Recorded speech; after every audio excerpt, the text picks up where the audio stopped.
If you just do the tagline now, then it just becomes like tagline twice. That's true. That would be redundant. So I guess we don't have an intro. Welcome to Spirit of Bills, I guess. Yeah, we are fucking. I don't know why anyone would listen to this, but whatever. Apparently, there's four people who do. So thank you guys for listening. Yeah, I've never. Go ahead. Sorry, nothing. No, never mind. Oh, I was just gonna say, like, today we have Josh Maghirang, or Revgasm Josh, as he's known on the internet. What did you think about him, Hoeun? Or the interview, the interview, not Josh as a person, I should say. I don't want to like give like a character assassination. Yeah, I was like, what am I supposed to say? Yeah. No, I thought it was pretty cool. You know, his stories, it was definitely like, you know, there were definitely like stories from his younger days, you know, like the highway runs and stuff like that. And I feel like even the people that don't really drift could somewhat relate to that, because when we were 16, I feel like if you're into cars, we've all done something similar. Maybe not at those speeds, at those seriousnesses of, you know, runs, but like we've all done that. Like, right. So, and the fact that he had a Type R, you know, that's cool. So, we kind of briefly touched on this when we were talking with John. But like, I still remember, like, most people know of Josh. I think Josh came into the Chicago scene, into most people's minds with that Risky Devil time, which was like 2007, 2006. And then at that time, he was driving a red S2000, like a white work XD9s, which was just so sick. But he was selling the S2000 to build that brown 180 SX, or brown S13 that he's talking about. And then at the time, because I worked at TF, I was like, dude, why? Like, you're gonna take like this perfectly good S2000 and then get a worse car and spend the exact same amount of money. So in my head, I'm like, this doesn't make any fucking sense. But, you know, it's his money. And, you know, he's building a fucking cool car. So I was like, you know, cool. Like, it's still super fucking cool, you know? So like, whatever. And, you know, that car just kind of became like infamous, like not just in Chicago, but like on the internet. Cause like, it was like on Speed Hunters and stuff. And that's when I was like, okay, this shit's getting kind of crazy. Like a lot of people are paying attention to this stuff. Cause at first I thought like Risky Devil was just kind of a joke between our friends, right? Yeah. So like, I know we all took our car build seriously, and we wanted to like show what Chicago could do, but I didn't really know if people would gravitate towards it. You know what I mean? Like, if ultimately it would resonate with people, and then to find out like it resonates with people like 15 years later, it's kind of like shocking, you know? It's like an old song that was never on the charts, that never made it to the charts when it first came out, but like years later, somehow it's just rising through the charts. Yeah, and it got popular through TikTok. It's a TikTok generation. I mean, that's kind of how I feel about like car builds today, where like I can see on like Instagram all these people trying to rebuild the cars that we were trying to build. And on one hand, I'm like, come on, like it's 20 years, let's see some progression. But at the same time, like I can't be mad for people being like, this is what I like and that's what I want to build, you know? But all I want to say is just like, it's not worth spending $2,000 for Ganondorf mirrors. It's just not. How could it be? Like, it doesn't make any sense to me.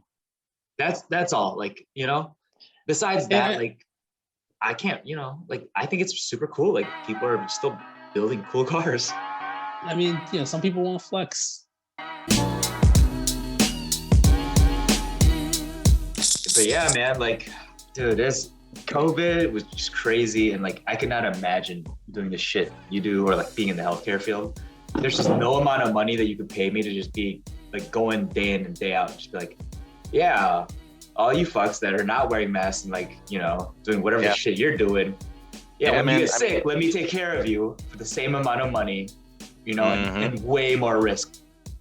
Yeah, and it's like it was tough, man, particularly in the beginning and even halfway through and currently now. It's just like there are areas in the United States that quote unquote was not hit or hit hard. So it's like, again, if you don't have a friend that got sick, let alone a family member that died, it's just like, this is nonsense. This is bullshit. Yeah. So like I can't really be upset because like my preference is that I would live in an area where the shit never got hit either. Right. But what do you want me to tell you, dude? Like I'm not the type to explain myself and my beliefs, let alone online. I opened up my mouth a little bit, No, you're but pretty like, quiet, man. Good for right, you, like for yeah. holding I it mean, in. I opened up a little bit, but like, a couple people asked me like, how is life? How is this? And I was like, hey, man, like, check this real quick. I am a 37-year-old Asian American that works in the profession of healthcare. How the fuck do you think? Yeah. Yeah, man, Yeah. I'm like try to let it go, but then I can't because like you deal with the bullshit every single day. And then, it's just one of those things like you question me for who I am as a person because of how I look. Now you question me because of my intelligence and my profession that I studied so hard, to be part of. Right. I'm just like, what the where do this life is bananas right now. This is crazy. Who do I even talk to anymore? Right. Yeah. Yeah, actually, now looking at the screen, just the three of us, yeah, it's been that kind of year for me too. I don't know Yeah, about for dude. you, Hoeun. Yeah. Just Well, a you rough hightailed year. it back to the motherland. You're back in Korea now, safe and sound. Dude. Well, I'm in quarantine right now. Oh, that's So, right. Yeah, but they don't play. it's one of these situations too where it's like because of um the the people I know, like via social media, friends from across the world. I can't tell you how many messages that I got from people outside the United States looking in, like, dude, are you good? What is going on there in the United States? It's wild in. Um, Earl, you remember Griff, right? Alex Griff? Yeah. Right. Homie lives in Korea, right? Caucasian dude lives in Korea. And he's like, I can't believe that I'm watching this. Like, you guys don't have PPE. You guys are struggling to get tested. Like, he's like it's damn near Dude. fixed in Korea already. What the heck's going on over there? Dude, the craziest shit was like I was there like February of Hmm. 2020, and I saw like crazy like I saw them taking it like seriously with like 12 cases, and like Yeah. like 80% of the people were just like walking around with masks anyways without anyone telling them to do it. Correct. So I Correct. was just like, all right. When I got back to America and like there's a mask debate, I'm like, we're fucked. Yeah, we're fucked. yeah. Right. Yeah. So like, I went to Japan in 2017. That was my first time making it over there.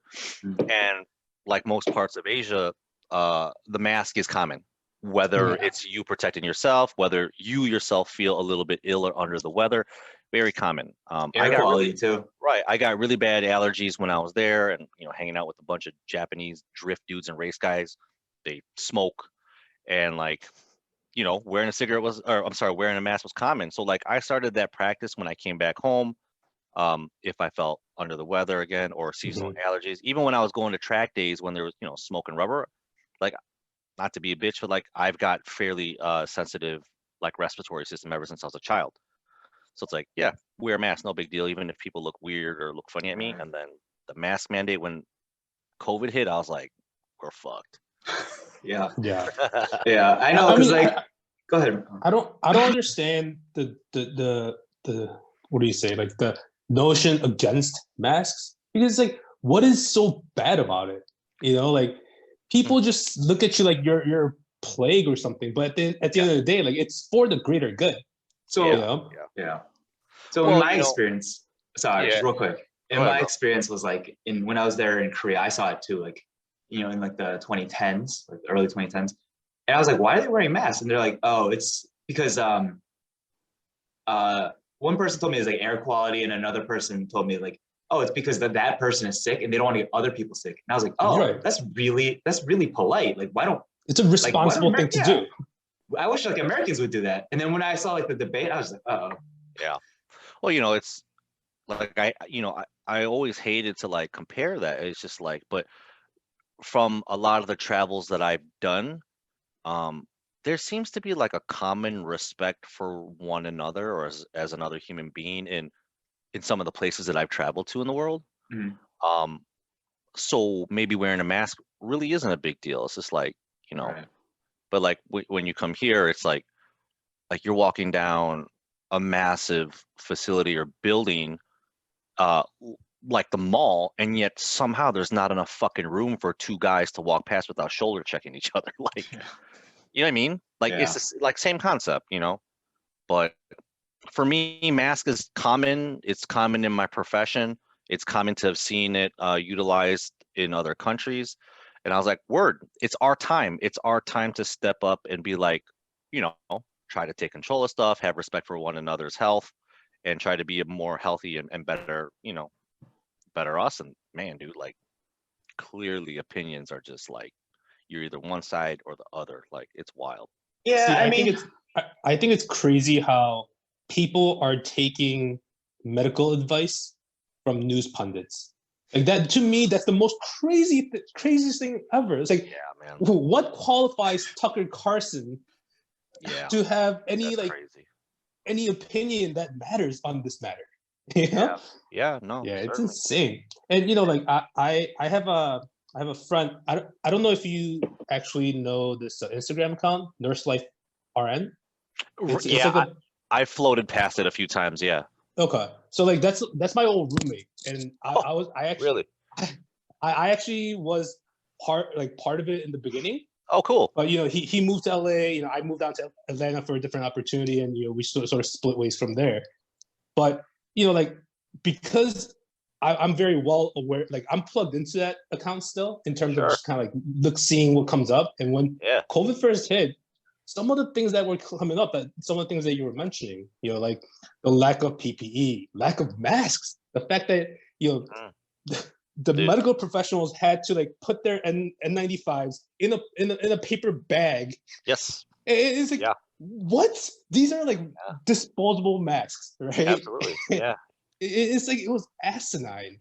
yeah, So like, it's yeah, like I don't want to drag too long into this, but like, so my job, my regular job is a corporate consultant, nurse.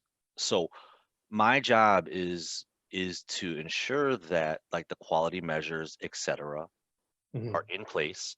If they are not in place, it's my responsibility to audit, let the facilities know where they're fucking up and what they got to do to get on point, have the high quality measures, let alone make sure that they're prepared to, of course, take care of their patients and be able to survive an annual audit from the state or health department, et cetera, like that. And like, man, just like I'm telling you, when we got like there's PE, we don't where are we gonna get it? Everything that I educate my nurses and teams about, bro, like it got thrown out the window. Like I would never, ever, ever tell one of my patients to mask all designed to be disposable one-time use, Yeah. let alone gloves, etc. Like I was just like, dude, hey, we live in the most wealthy country in the world. It's It crazy. was a very interesting time to like have that all soak in, let alone experience it. I was like, this, people were clowning a little bit at this one picture I posted. Like I posted it up to gauge like my audience. So my parents both came down with COVID right in the beginning of the pandemic. Okay. oh shit. They're okay. Everything is fine. Oh, I did everything in my power to ensure that they stayed safe, stayed healthy in the home. They got really sick, but end of the day, they're fine. Dude, it's a year from now and from then, and they're fine. There was a point where I was unable to get any access to like additional PPE from like gowns, etc. All I had was access to like some of my N95 masks that I have personally just for my own type of work. Dude, so like I prepped at home because I had to go care for my two parents that are, seniors at this point. They both got tested positive, but the issue was my grandmother of the age of like 90 lived in the same roof, under the same roof, and didn't get it yet. And that was like yet. There's what am I going to do to make sure that my grandma doesn't get it? Because she's got a couple more comorbidities. She's obviously older. If she gets COVID, she's fucking dead. That's all I could think of. And I remember prepping before going there, like, dude, I had fucking nursing scrubs on, a pair of shoes that I didn't care about. I had gloves. I had a fucking garbage bag on over me with my fucking snowboarding goggles to cover my fucking face. It's like, you need to understand, like, when there's a topic like of alleged or potential like airborne risk, dude, you're sorry, dude. I don't even. You guys are swearing. I got a potty. Oh, I don't do shit. Sorry. You're fucked, right? It's just like the movies, you know, like anthrax or what. Yo, if it's airborne, you're fucked. Yep. You're gonna get that shit, right? So yeah, like I posted a picture of me with like snowboarding goggles, N95, gloves, a garbage bag. Some people understood. A lot of people thought I was clowning. I was like, yo, you guys, this sucks that I am trying to prep in fear of my own life to care for my own parents. Yeah. It was crazy, dude. Yeah. Crazy time. Yeah, I'm man. glad that shit's passed. Yeah, like I just got my second shot like last week or whatever. I had like a headache the next day. Oh like, yeah. But Did you? That was about it. Like I wasn't even sure if it was COVID or if I was just dehydrated. Yep. So, yeah. Hard to say, it's right? all the monsters and cigarettes. Maybe. Who knows, dude?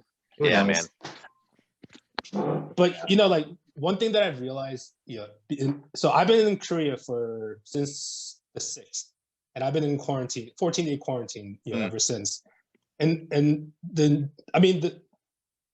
Korea hasn't had that much vaccine yet in terms of rollout. It's just the beginning of it, and but even then, like the process of quarantine and monitoring that goes into it it's crazy. I could see we would never be able to, like put something like this in place in the US, because what happened, just to describe the process, as soon as you land in the airport, they won't let you out of the airport unless you download the government app that tracks you through, obviously, GPS, also tracks you through motion sensors. Correct. And through that app, you have to report twice a day your temperature, whether you cough, whether you have fever, and all that. And on top of that, they call you every day to make sure you're not just faking your information on that app. And if I leave, they'll come find me. Here's the one thing the Korean government doesn't think about. Everyone's like, they're just assuming everyone's relying on technology now. I would just like leave my phone in the room, just walk. Here's the thing. That's what you think. But when your phone sits for more than 3 hours, it'll pop up a message saying that, are you still there? And if you don't click yes, they will come find you. It's like being idle on Teams when you're at work. Yeah, exactly. How do you sleep? So like, just like during day hours? I think they have like a shut up hours essentially. Yeah, exactly. That's wild, man. That is crazy. But if that's what it takes, then that's what it takes. Yeah, Hoeun, are you a citizen of Korea as well? No, I'm not actually. Okay, well, you gave it up when you. Maybe that's not. Did you have to give it up? Maybe that's not the right question, but do you feel that the effort that's being put in is necessary, and do you feel that you're helping the fellow man, your fellow people? Like, do you feel that you're doing the right thing? Yeah, I mean, do I feel that this is a bit excessive? Yes. Sure. But at the same time, am I willing to go through with it just for the greater good of it? Yeah. At the same time, I'm not gonna walk out, and I'm vaccinated on both doses, and like Korean government is just starting to let people who are vaccinated in Korea that left and came back, they could skip the quarantine. But for the foreigners that got the vaccine overseas, that still hasn't been established yet. So, like even my like Airbnb host or like all my relatives, they're like, oh yeah, you got vaccinated, that's fine. But I still can't get out. But that's okay. At the end of the day, like the rules are the rules, right? It's what it takes. Exactly. At the end of the day, rules are the rules. And I hate it when people are like, oh, that person got arrested or got killed by police because they didn't listen to the rules or whatever.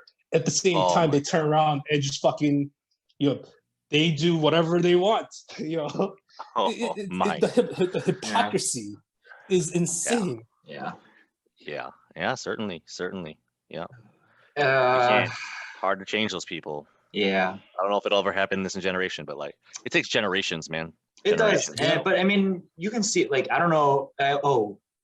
Because with Parker, like I keep thinking, like, what is it going to be like for him when he grows up, and Sure. then he's my age, and then you can see like the changes, because like I can see like because Amber, she does hair, and so she talks to like high school kids all the time and stuff. Like you can tell like there's changes like with the younger kids, and that that'll get passed down, and it's slowly making its way. But for us, it just never feels fast enough, right?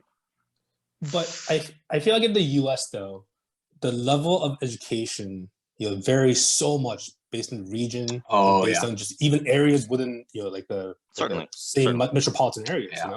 Certainly. It's gonna be very, very hard to collectively move on into greater good, I guess. Right. Yeah, I was kind of like related. I think we were talking about just a hair before you hopped on, when we were saying like, man, if I lived in an area in the United States that quote unquote was never hit, I'd probably be looking around like, what is the rest of the country doing? These guys are idiots. Or so like I've always been the type of person to be able to try to put myself into someone else's shoes.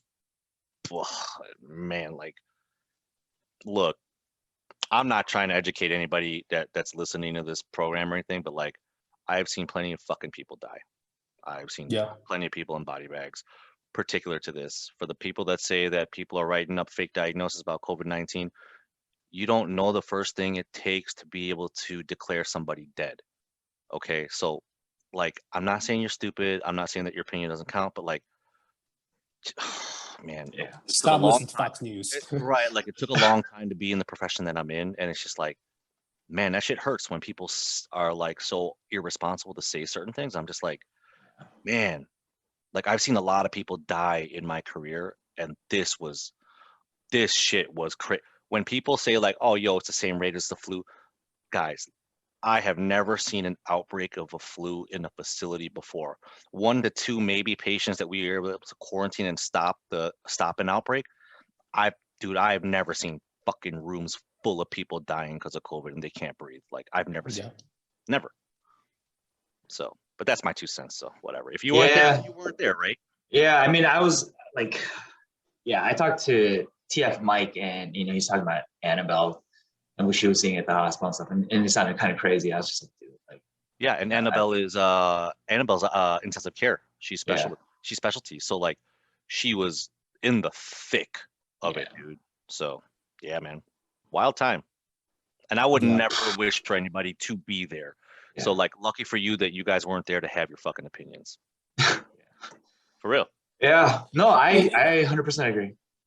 It's crazy how this day and age, I feel like internet and social media has provided the platform to do this. But when people can be ignorant, but that could be fixed. You learn about it, you become more enlightened, whatever. Yeah, but sure. when ignorance has such a large, loud platform to share such ignorance with such confidence, that scares me. Yeah. I can't imagine, like, I'm in the field, bro. Like, yeah, it's been talked about, like, yo, man, it's gonna happen eventually. And like, dude, I was in the beginning of this year for work and for business and pleasure. I was in, all throughout the Midwest states, Houston, Texas, Seattle, Southern California, Whistler, all this right before the, it all happened.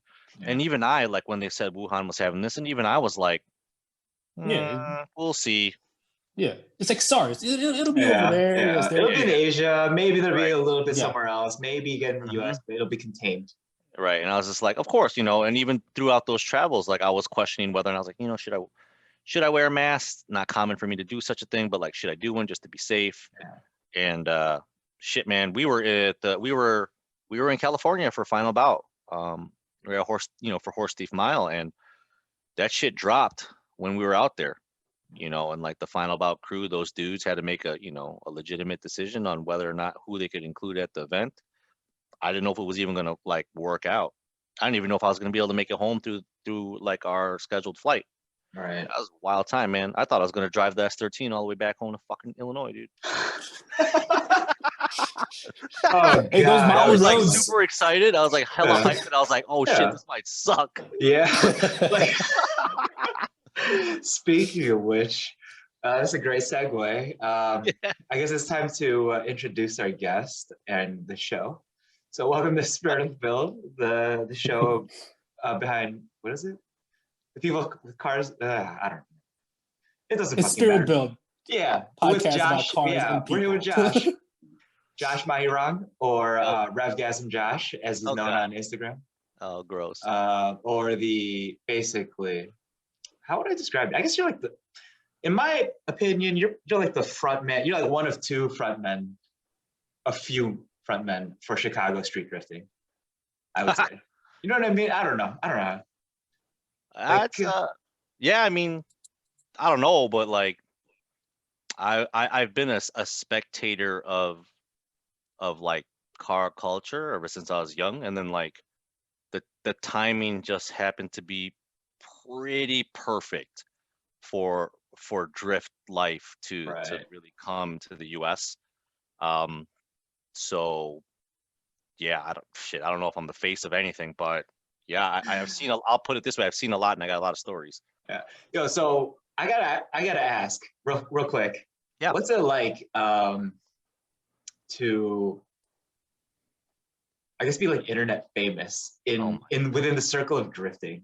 that's so weird, dude. It's weird. I mean, to me it's weird. So I want to know what it's like for you.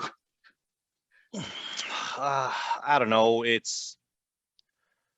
Uh, I it's weird because like I've been told many times that I have this persona of coming off as an asshole or like difficult to approach. Yeah. I've been told that many times, and it's just like I have to like remember that and be like, "Yo, man, are you?" But like I know in fact I'm not, Right. because like all the people that do know me, it doesn't take very much time for me to make a connection with people. Like Yeah. for instance, like I'm not going back to this COVID talk, but like my line of work puts me in the positions to be with people at their most vulnerable times. And I feel like generally, if you make an effort to talk to me, like I'm sure as fuck gonna make an effort to talk back to you. Right. Yeah, but like you know, it is what it is. Like I said, it's timing. If the internet wasn't a thing, if Instagram, like I'm late to everything. I was late to the internet. I was late to smartphones, and I was late to Instagram. Yo, you're still talking to me about trying to get ETH. Right? You're late to that, man. But you Yeah. can still See, join the party. right, right. I'm like a professional late bloomer. Like professional, from physically, from hitting puberty to you name it. You know, like I've been professional late bloomer, man. So I don't know, whatever it is that I've said, whatever it is I've shared, or maybe some of the cars I've had, or whatever. I guess it's connected with a couple people, which is really cool. As long as it inspires them, that's cool. Yeah. That's funny because from my vantage point, like I've heard both sides, right? Of like, oh, Josh is cool, and like, oh, they're like, Josh is an asshole because like I was just at TF or around, and I'm just like, what? So I just hear it all, right? So I'm not gonna name names, but I understand like the people who say who might think you're like standoffish. It's just Sure. like I know you've got your own priorities, and because at that moment Right. you didn't make them your priority, they're like, oh, Yeah. Josh blew me off, but it's like, no, Josh has Yeah. better things to do. Yeah. You know, like it. You know, I mean, people have the right to be an asshole. Right. And I'm guilty, dude. I'm sure as fuck guilty of being an asshole at times. I got a lot of things going on in my life as everybody else. You might just catch me on a bad day, or maybe like our personalities don't vibe and like I don't get the right feel. And you know, like maybe I felt like that you were trying to take advantage. It's Right. happened a million times. Even something is so like in the entirety of the world, like drifting is such a small component of the world, right? Right. And yet people have tried to tear that away from me. People have tried to fuck that off. Dude, Like the fuck that up craziest for me. shit, I thought was like people somehow thought like they own like a piece of you because they knew you, you know? I'm like, dude, like you're not like Josh is like, you know, he doesn't belong to you, or like just because like Yeah. you knew him back in the day or whatever, it doesn't mean like you know him now and like he shouldn't treat you the same kind of way. Yeah, you know, So it's as like your legacy grew within Chicago. yeah, you know, I mean, I definitely I've kind of noticed that like if you have some, I don't, oh God, don't take this the wrong. Dude, it's so weird Just talking say about it, it. dude. Just But say like it. if you have like a certain I hate you, I don't want to use this word, but like a following of Mhm. some sort, whether it's hobby or a person, or um if somebody reaches out to you, like it's like you want to get a response back. And Yeah. like sometimes like I can't always respond back, or I can't always do something Yeah, man, you got like I don't know how many followers, but it's a lot. like I It's an try my overwhelming amount. I yeah, like I try my best to respond, like um but then again at the same time You don't owe I'm not anybody anything, right. I don't owe right? anybody anything, but like I'm not that young and I'm kind of older, but I'm not that old. So like unfortunately at this point in my life, like I have to pick and choose my not pick and choose my battles, but I have to pick and choose like who You I engage with. can engage with and how much time I have to engage with you. Because Yeah. like I just have a lot going on. Yeah. I mean, at the end of the day, as you get older, I feel like you have to you just not learn to, but you just become more prioritizing of your Yeah, time and certainly. your resources. Yeah, I mean it's part of my personality as I have evolved into an adult and as a professional. Like if you were talking to me when I was in my fucking young 20s, fucking idiot guy, just clowning around street racing all the time. That's all I cared about. Yeah. And now it's like when you prioritize hobby and life and family, career, and then subordinates because you're in leadership and all this shit. It's like, unfortunately, that stuff kind of just intermingles with the entirety of your life. Yeah. So Yeah. my bad though, if anyone's watching this, if I was like a shithead, I really don't mean to be.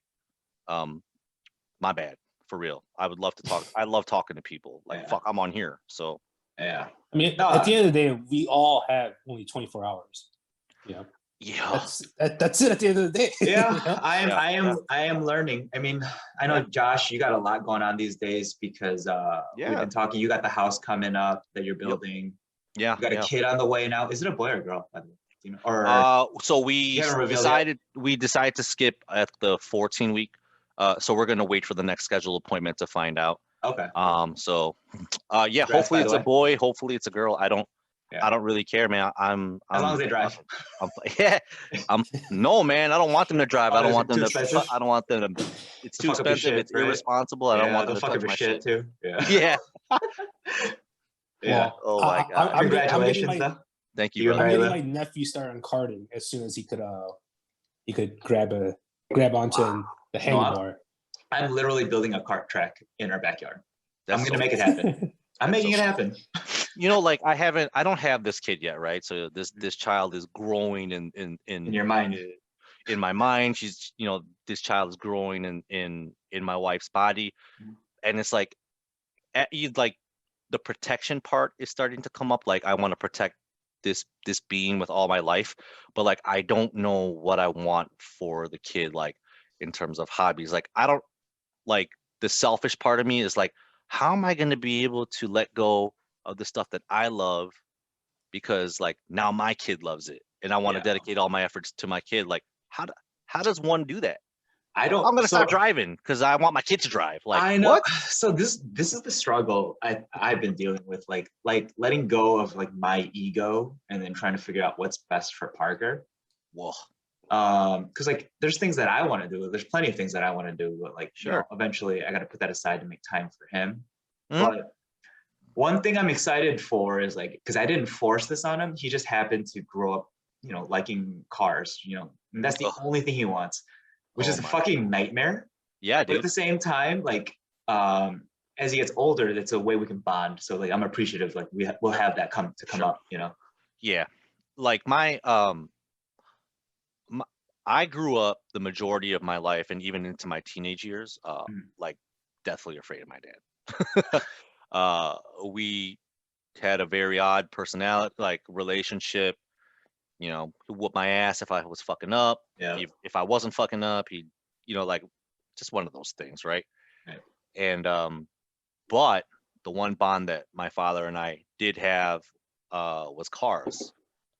So like it was there as like in my childhood, but like we didn't really enjoy cars per se as like a father and son bond. But it wasn't until like I got older, like well into my teens, where like, you know, I don't know, maybe my dad was just like, okay, this motherfucker can take care of his own shit now. Now we can like be more friendly, I guess. Right. Yeah. Was he just like worried, concerned, like make sure you're gonna be on the right path or something? Oh yeah, 1000%. So like, you know, my parents are immigrants. I'm first generation born here along with my sister. You know, what do immigrant parents know except we got to do everything for our kids and the kids got to end up down a good path. Well, Yeah. my path was fucked up. You know, like it wasn't fucked up. My parents gave me everything I needed growing up and more. Yeah. But like, yo, man, like when I graduated high school, I didn't know what the fuck I wanted to do. I went to college for no damn reason. I was just there just because people said it's the right thing to do, and like dropped out like how many times.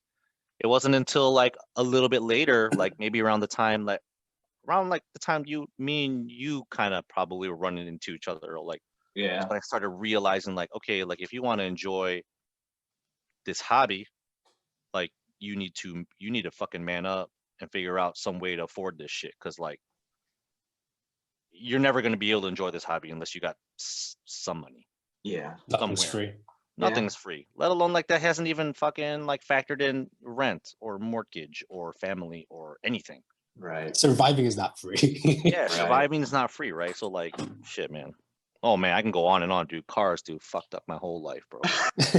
Yeah, straight up, right? Oh man. But I mean, it's also So been like bad. one of the like the best blessings I've had, right? Oh, Like, 1000%, dude. you know, Like the people. other than like a couple strong women in my family, including my wife now, Mhm. and cars, those are probably the two main factors that pushed me to like really like like buck down and focus on figuring out a career of some Yeah. sort. Like I'm not an intelligent dude where I can invent shit or be an entrepreneur. I had to go down the school route, get a college degree, get a job, and then hustle from there. It's just all hard work, man. Like, Yeah. For me, like, I was a problem child in high school, right? So like, Hoeun can attest to this. Like, I barely graduated high school. Oh, me too, dude. Barely. Yeah, just barely. I think I graduated like with a 1.9 weighted. And that's Bro. because I was like an all honor roll. And so if I was unweighted, it was like 1.7. It was like ridiculous.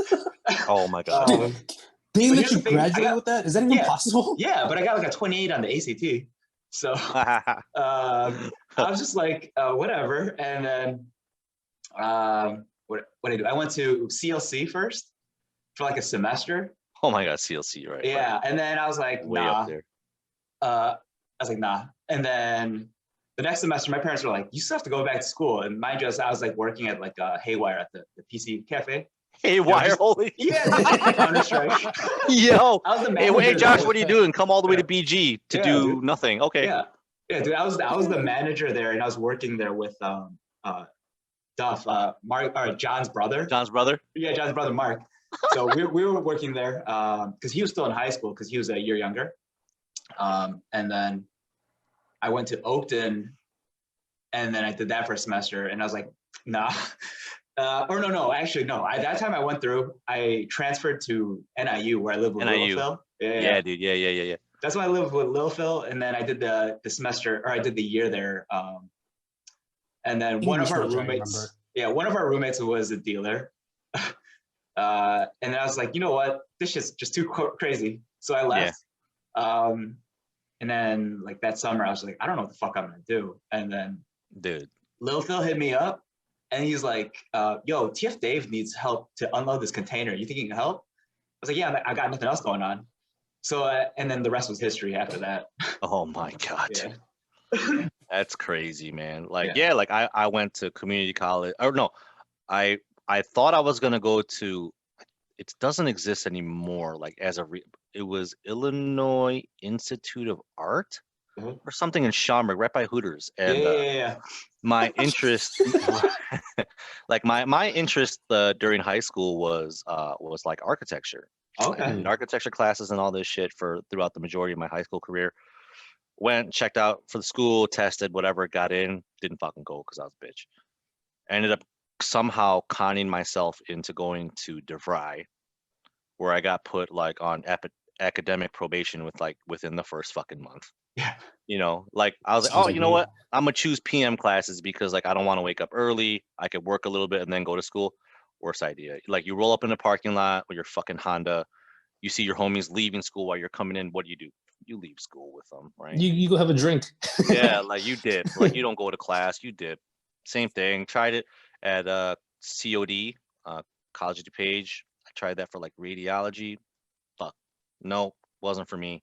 It wasn't like for another year or two that like, like kind of one of those like hard lessons learned, like, oh yeah, you actually you gotta stop fucking around. You gotta do this Yeah. shit. Yeah. Yeah. Actually, I gotta ask then, how did you end up choosing your path into nursing?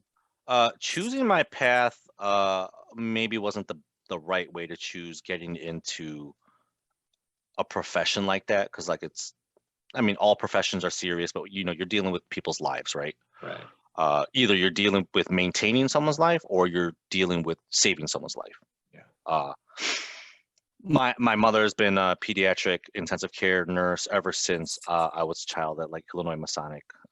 She's been a nurse. I saw her grind. My mom kicked ass. She's a machine. She's still a fucking machine. She's retired and she still decides to still pick up hours. Like she's just a machine. So I kind of picked up on some of that work ethic as in terms of you can make the money if you're willing to make more money. Right. The one thing about healthcare is like it's always short staffed, no matter what boom has happened. In the last 20 years that people keep saying, it's like there's always hours. Yeah. You get, a lot of people like, why would you be a nurse? In the beginning, the first thing that I'll kind of put into perspective for people that make hourly money. When I first started as a clinical staff nurse, I was making time and a half after the 8th hour, no matter what day of the week it was. So let's say like Monday was your first pay, like your first day of your work, of your pay period. If I worked more than 8 hours that day, I was already making OT. That's why I got into nursing initially, was because the money Just the economics could, of it. right, the money could be made, and then the job stability and all the different avenues and specialties. So that's how I got into it. Yeah. Dude, yeah, that makes sense. I mean, like, you're Filipino, so Right. So like it makes sense. I'm Filipino and like, it's a common thing. It's a common profession for Filipinos.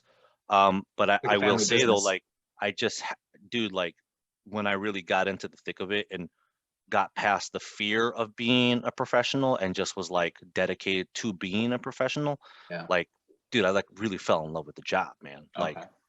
there's Did- nothing did- crazier than being, like I said, with someone in like the most vulnerable time of their life.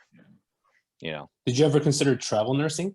Because Yeah, if it's certainly. for the money of it. Right. So I've certainly thought of travel nursing. I definitely got more than a lot of offers to go, but like I got friends here that I loved. My family's Mm. here. My wife, girlfriend at the time, we're here. Like, my girl's always been by my side for ever since even Earl's known me. Like she's been Oh, by yeah. my side. So it's like the leaving component.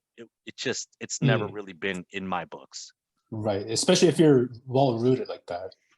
Yeah. Man, super well rooted. My sister took the other option. She got an offer to start training as a emergency room nurse, and then she's like all the way in like straight trauma. My sister's a Mm. fucking badass, but Dude, I yeah, cannot. like I couldn't she do took that job. it's Emotionally, I rowdy. couldn't take it. It's Yeah. awesome. It's rowdy. It's draining, but it's like I said. It's just one of those things. If you get into it, dope. If you don't get into it, majority of the people wouldn't understand. Yeah. Good for you, man. I'm It's glad a you found. battlefield. Yeah. But like like my work now is different. So like when I decide to work clinically as a staff nurse, I do it on my own terms and it feels therapeutic for me when I do Mhm. that. And then my regular Monday through Friday gig is like, you know, consulting and other shit. So Dude, that's yeah. cool. Good for you. I'm a weird nurse, I guess. Shit. No, dude, like whatever, man. You're making it work for you. So like, I'm glad you like found your lane because Yeah, you know, that's the thing. Because people will just burn out and they just don't figure out the lane. like I'm trying to do that right now, and I'm getting burnt out. Oh, I feel you, dude. Like we were talking, you and I, man. Like I've been working 7 days a week straight for 14 months. Dude, yeah. Last weekend was my first legitimate off weekend where I was not on the schedule. I didn't put myself on the schedule and I wasn't on call. Yeah, I was dude. like, I'm off the weekend. Yeah, this last weekend when I was in Denver was like the first like vacation I've had. Which for looks a year. sick, man, that you saw Paul and Mindy and like that was Yeah. rad. When I saw pictures, I was like, oh, this is what FOMO feels like. Yeah. So it was my first time, like just like I was like, you know what, I'm gonna just get out, and like we booked it like super last minute. We were like debating between LA and Denver just because they were just like cheap flights. Yeah, sure. So we just chose Denver, and I hit up Paul, and then it turned out like Flacco was there, like in the same weekend. Yeah, So right like, on. that was super dope. Yeah, like we just It was got it was their birthday. It was the twins' birthdays. Yeah. So that was That's super cool. man. Yeah, it I was just can't super wait to random, travel, super bro. cool. I'm like fiending to travel. So is my wife. My wife is like a total travel head. So Yeah, where are you guys gonna go next? so we have plans on hitting up Michigan in June. Okay. We're just, you know, we got like this lake house thing that we're gonna hit up and Like you know, Traverse City? yeah, so It's beautiful yeah, out there. correct. So like I've been like UP and stuff like that, but I've never been over there. So, and you know, wifey's pregnant, but she's not pregnant enough to like not maybe want to go anywhere. So we're gonna take advantage of it. Right. Yeah, I'm pumped. That's I'm pumped dope, to do dude. something, bro. Yeah. Big time. It'll be good to get out of the house. Yeah, for sure, man, for sure. Yeah. Yep. By the way, I wanted to get into how did you start, or how did you get that Type R, and then what the fuck happened when it got stolen, dude? Like, Yeah, dude. You So got a Type R stolen? yeah, dude. yeah, dude. Come on, man. Isn't that everybody's After, story? so like, That I mean, that is the story of Type R. It's not- yeah, so That is the story. That is the story. Josh, like just hearing Josh's story, like put the fear of God in me into like never owning a Honda, which is why I still have not ever owned a Honda. Yeah. So like my car life started off with like Honda Accords, one sedan, one coupe. The Type R was originally bought in 1997, single owner by my father. My dad bought it off the showroom floor in 1997 from McGrath Acura over there in is that technically Glenview or I think it's it's not Morgan north. Grove, but it's so yeah, right over there. Yeah. So that's he had a 1995 green special edition Integra, brown interior. He traded that in for the 97 because somehow he managed to get his name on the list at two separate dealerships. One wouldn't let him open the door to look at the car, and then the one at McGrath actually wanted to sell my dad the car. So he got the car in 97. He kept the car pristine, low fucking mileage. And of course, having like a son that loves cars, you know, begged and pleaded somehow taking ownership of that car. So with part-time job money, which was basically shit, every dollar I went to trying to pay for that car and of course maintaining that car. And that What color was it? dude, 97 White. Champ White. So I cannot say officially, but there's a strong possibility that was the first Type R purchase in the state of Illinois. Very strong possibility. Ooh. Yeah, number 172. So and yeah, right. And I was in my teens, and I coined that term Revgasm in 97. Yeah. Right. So makes sense. So yeah, so like I said, after pleading, you know, and after high school stuff, instead of wanting to take college seriously, I would rather go try to be a manager at a cell phone store, thinking I was balling out, trying to pay for, you know, a fucking car. And just damn, dude, that Honda was, oh, dude, it was crazy. So I dedicated all my time to like driving that car on the highway like a fucking idiot, like a maniac. So you know, before the term kanjo was even like a thing, like me and a few of us were doing the same thing that they were doing in Japan, or like, you know, like the kanjo guys like rocking all the Hondas. Like there were a few of us doing a very similar thing here in the early 2000s in Chicago. So for the audience, What real is quick, kanjo? yeah. Josh, you want to take this, or you want me to explain? So, What is kanjo? so kanjo is like I think most of it coins from Osaka area. Don't quote me on that, but like it's like around the Nara Osaka area, and they're just, you know, they're Honda hooligans just rocking like EGs, EFs, DC2s, you name it, Type Rs, and they bang around this one loop on the highway out there in Japan, and they drive like maniacs, I guess, is what it is. It's like it's So this is this like big, Wangan? it's like this big ring. No, it's like the Wangan's like just like kind of like technically it's just like fast, like straight Right. top end, but Right. like the kanjo is like it's like there's like a loop. It's like a loop toll road, I think. Yeah, Right. and then you just do like this, like you run the race on the Right. fucking highway. Like Right. you're just like zooming through between traffic. cars and whatnot. Yeah, And yeah, like, yeah. you know, people are gonna think I'm crazy, but after visiting Japan myself, I think the OGs in Chicago were driving crazier than what have seen in Japan in terms of the Yeah. kanjo stuff. Because like when you compare the size of where they're doing the kanjo versus like maybe Wangan, like you're not doing 300 kilometer there. You know, and plus you're in a Honda, you're not doing 200 miles an hour. There's no fucking way. But like here, you guys know, if you hit certain parts of 290, or if you cross from 294, 290, 294, 90, like that crossway pass through O'Hare, dude, you can max any car there and hold it there. Yeah. For a very long time. Yeah. It's the size of American balls. Right. Because there's that cut from the 290, 294, where that there is only one section open for, man, I shouldn't even be saying this shit. Should we tell these?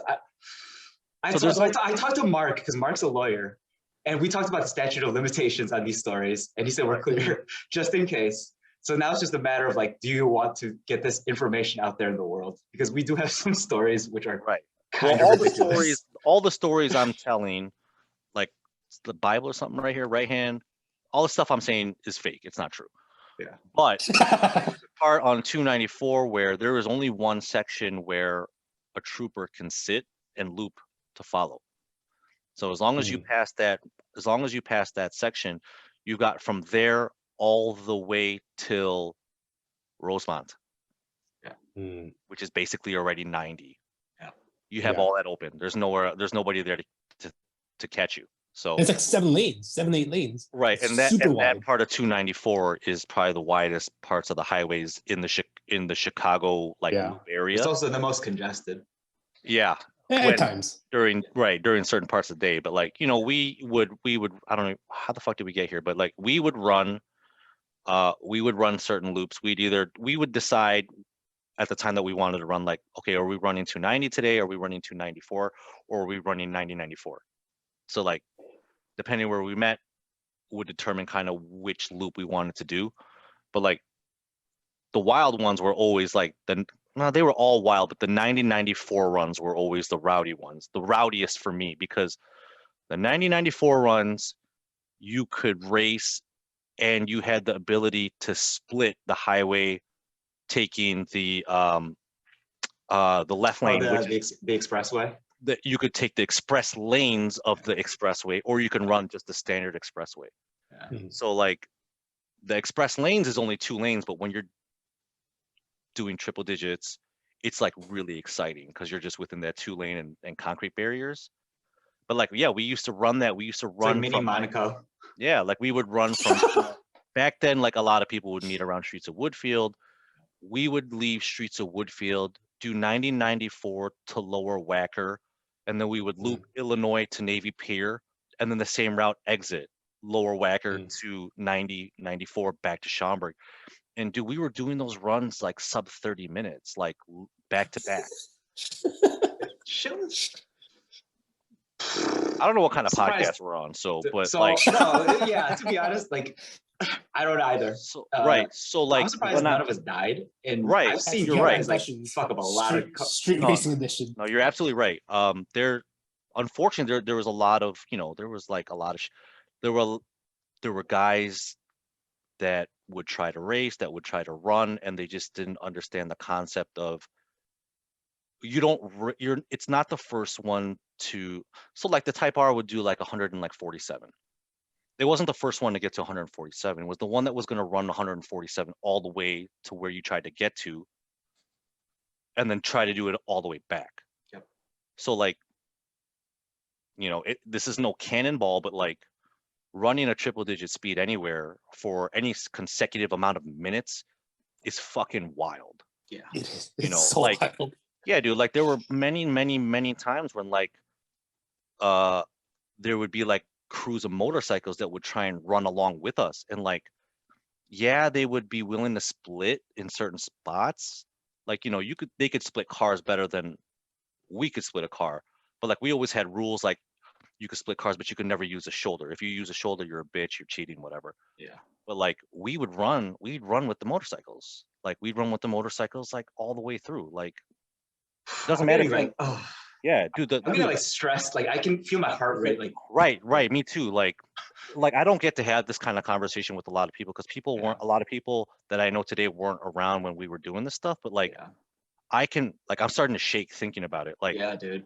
I can honestly say, like, in that time when I was like in my younger 20s and stuff, like, I can honestly say I was more dedicated to running my Hondas up and down the highways than I ever was dedicated to any sort of drifting.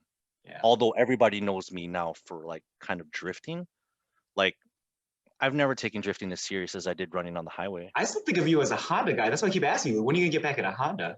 Yeah, I know. question I actually had. Everybody does, man. I'm not everybody, but like some of the people that know me, like the OGs, are like kind of like, when are you gonna get the fucking Honda? Like, Yeah. man, VTech is like, there's something about it, man. Like, oh, dude, like my heart's like starting to thump, man. Like I'm getting so pumped. But anyways, we can get into more shit. No, I love it. You lead the way, but like unfortunately, one day, I was still living with my P's. I didn't have garage space. I had kind of gone back and forth with this battle with my father, like, Dad, like, please let me store the car in the garage at night. These cars are hot. Like, someone's gonna snag it. The second I'm not looking, they're gonna snag it. One night, I came back. My lady at the time was my wife. She was going to school at DePaul, and she lived with her roommates at UIC. Came back one night, just banging down the highway like I always do. Parked the car, and like I always park the car literally bumper up against the garage door. It has an alarm. It had back then. It had the fuck is the wheel lock, bro? What's it called? The club. The club, Yeah. bro. The club, right? It had the, The club, club. right? The club, and then I always had one of my parents' cars shoved in front of the Integra, to keep it protected, like boxed in. Yeah. Lo and behold, bro, it was the one night there wasn't a car available to park in front of it. They snatched that bitch, dude. Yeah, it was pretty eerie the way it happened because like I woke up. Oh no, I'm sorry. My pops woke up and was like, "Josh, are you downstairs?" And at the time I was living in their basement. Are you downstairs? I'm like, "Yeah, what's going on?" He's like, "Fuck, someone took the car." And like I already knew Type R's coming. And then shit, when I ran outside, dude, I shit you not, dog. It was like one of those nights where it was like just a little film of snow on the ground. Dude, you could just see the tire tracks leaving the driveway all the way down the subdivision that's a mile long until it hits the main road and the fucker's just gone. Oh god. Yeah, dude. Yeah. It's such a bummer. Yeah. It's a bummer because like although like I tried really hard to get ownership of that car, when you're young, you're irresponsible, but at the same time, like how do you protect a car that all the guys want to steal? Yeah. Right. And like it was going to get stolen. Like I strongly believe there's nothing I could have done. Yeah, it's Like not people will bad. talk shit, but there was I don't think there's anything I could have done to protect that car. Because like I had friends back then that had Type R's in the city. Yo, dudes were breaking into their fucking houses to get into the garages to steal these cars. Like, you know, it's one of those things that like I really cherish. It was one of those things that brought like particularly that brought my father and I together. Mhm. And you know, in my heart, I think my dad's idea was to start this what do you call it when you pass one gift down to the next generation? Inheritance? Not inheritance, not I inheritance. guess It's like what's the fuck is that term? It's a gift like a heirloom. watch, an Heirloom. heirloom. Okay. Yeah. Mm. So I think honestly, because my dad's not a very passionate speaker, Mhm. but my understanding and the feeling of it is that it was more of an heirloom for me to pass on to my child that I'm about to have. So to the motherfucker that stole that car, like, dude, like you really cars mean a lot to a lot of people. Like heirlooms mean more, in my opinion. So like that sucked, but I'm just gonna have to figure out something else that I can get to pass down to my kids. So Yeah. that car got G'd. I had State Farm insurance. I went through an entire investigation with the police. I went through an investigation through the insurance company, and then I went through an investigation through a private investigator trying to prove that I had something to do with it. Yeah.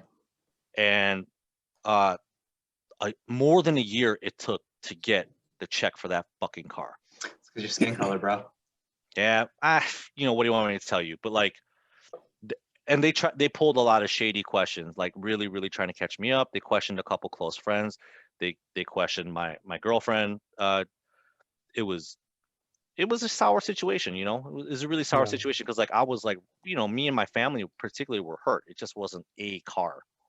And now that you see what's happening today, when 97 low mileage Type R's are going on auction for 60,000 plus, the 96 spec cars from Japan are getting imported into the United States for above 27,000. Holy shit. That car costs 26 brand new. Yeah. Yeah. You know, like, and the JDM 96 spec doesn't even have the 5 lug, which Yep. whatever, but it doesn't even have a 5 lug, right? So those cars are all coming, and I'm like kind of watching this flurry of Type R cars, and I'm just like, oh my God, I can't believe I was lucky enough to even experience such a thing. Yeah. Like, talk about a fucking blessing, man. Like, I have to think back really deeply, like, how did it feel to drive that car? And it's like, oh shit, it's very special. I think that's why, like, I haven't gotten a Honda. Like, I had the S2000 for a long time, which I adored, and I let that go. And then now it's just like, well, I know you know what I'm gonna say. Like, well, what do you get next if it's a Honda? Which you know, but like, if I can't get that, I don't know what else to get because like it's not gonna have the same feeling. Yeah. I'll keep my Yeah. lips. I'll keep my lips on that one. A Honda Uh, Pilot, Element, bro. Element, bro. Elements This are one. cool, by the The way. drift All-wheel element. drive. Elements I know are you cool. like. I know you like the element with like the washable like interior and shit. Dude, my 180, the right-hand drive car, I'm so dedicated to Hondas. I painted that car root beer brown because it came off a Honda Element, because Yeah. it was a Honda color. I painted it specifically a Honda color. I remember that. Like, yo, I'm gonna check out the root beer brown off the Honda Element for this version 6 Aero. I was like, oh, it's sick, dude. Yeah, man, that's how much I love Hondas, dude. Every time I do a little tidbit to my car, there is an essence of my Honda love in all my cars. Like, I don't know if it's obvious, but like there are very little details that is very like specific to Honda on all the fucking Nissan shit I've ever done. There's always a Honda bit on it. Quick question on the Type R. Yeah. Were those cars just easier to steal? Or Yeah, I mean, There's a it's security in so like 97, dude. It's like it was just 97. manual lock. It's manual lock, nothing special. The only thing you could do is have like and even in Alarms. 90 and even in 97, they already figured out how to break into cars with alarms and immobilizers. Hmm. So like when I was parking my car in the city when I would visit my girlfriend at school, I would I would I would I would pull one of the wires off the distributor cap, and then I would pull the ECU. Just carry the shit in my pocket, you know. Yeah. You know, So other than like ridiculous. having, yeah, it's like, you know, how would like what kind This of life like, is that to live with a car, right? Yeah, and people think like, But- oh, yeah, like a Type R is like, but I'm like, yeah, but it comes with all this It's extra stress. shit. Yeah. Yeah, man. So it's just like, right. And like the crazy thing is like we've had so many friends with cars stolen, and like the majority of the cars of my friends that I knew had been recovered. My Type R never got recovered. So like I always had this like this eerie feel that that car like still exists somewhere in the world, still driving with like swap VIN plates or some shit. We'll see might- it for sale and bring a trailer one day, and then he's Yeah. like, Right. motherfucker, I found you. Right. Reclaim Yo. that shit back. Right. Only if air tags, existed, and you had Yeah. Yeah, man. Yeah, just dude. pop in the it's- glove box. But you know, like I said, it was an irresponsible time. I should have saved some money for a beater or save some money so I could afford to put it in a storage unit. But again, like if anybody knew where that car was, someone was gonna come out and take it. Yeah. So I really truly believe that that car was I gonna agree. get stolen no matter what. And I at the agree. end of the day, dude, I upset a lot of people in that car.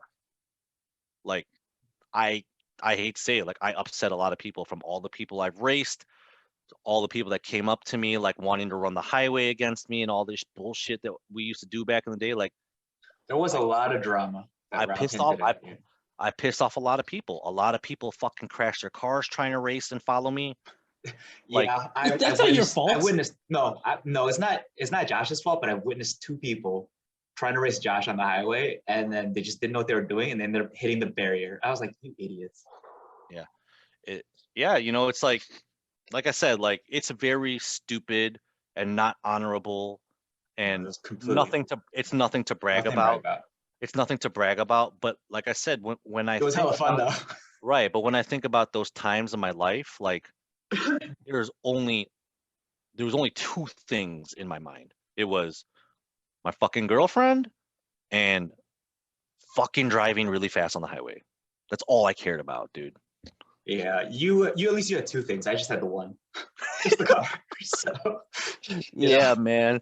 You know, it's just like it's funny, and I got introduced to have a car, to have a chassis that was like in my mind so superior. You got to really drive and enjoy it for like all its glory and all its purity, because like if you remember the car, it was minimally modified. yeah. I had a Exity clutch with a June Auto ultralight flywheel. Mhm. I had that RSR exhaust and an intake, dude. Yeah. I had a VFC controller and Signal Auto racing gloves, and that was it. The racing gloves. Yeah, dude, and that was it. And that's all I wanted on the car, because like it just Yeah. like it did everything I wanted to do. Yeah, and you're probably one of the few people that actually drove the Type R like to the limit. Nowadays they just all sit in garages. Yeah. I really like, God, I really adore that car. Like I'm envious of the people that have managed to keep them safe. Yeah. I'm not envious of the collectors, because that car was designed by Honda to drive, Yeah. like most Yeah. cars, So like $60,000 price tag, no. $30,000 price tag, even at this time for me, no. But I don't know. Who knows, man? I don't know what my Honda future is gonna look Yeah. like. Who knows? Yeah. This seems like a good point to take a break real quick. So I guess because I Yeah. gotta pee. Yeah. I'm gonna keep this recording. If you guys need to take go a break. Go ahead. Yeah.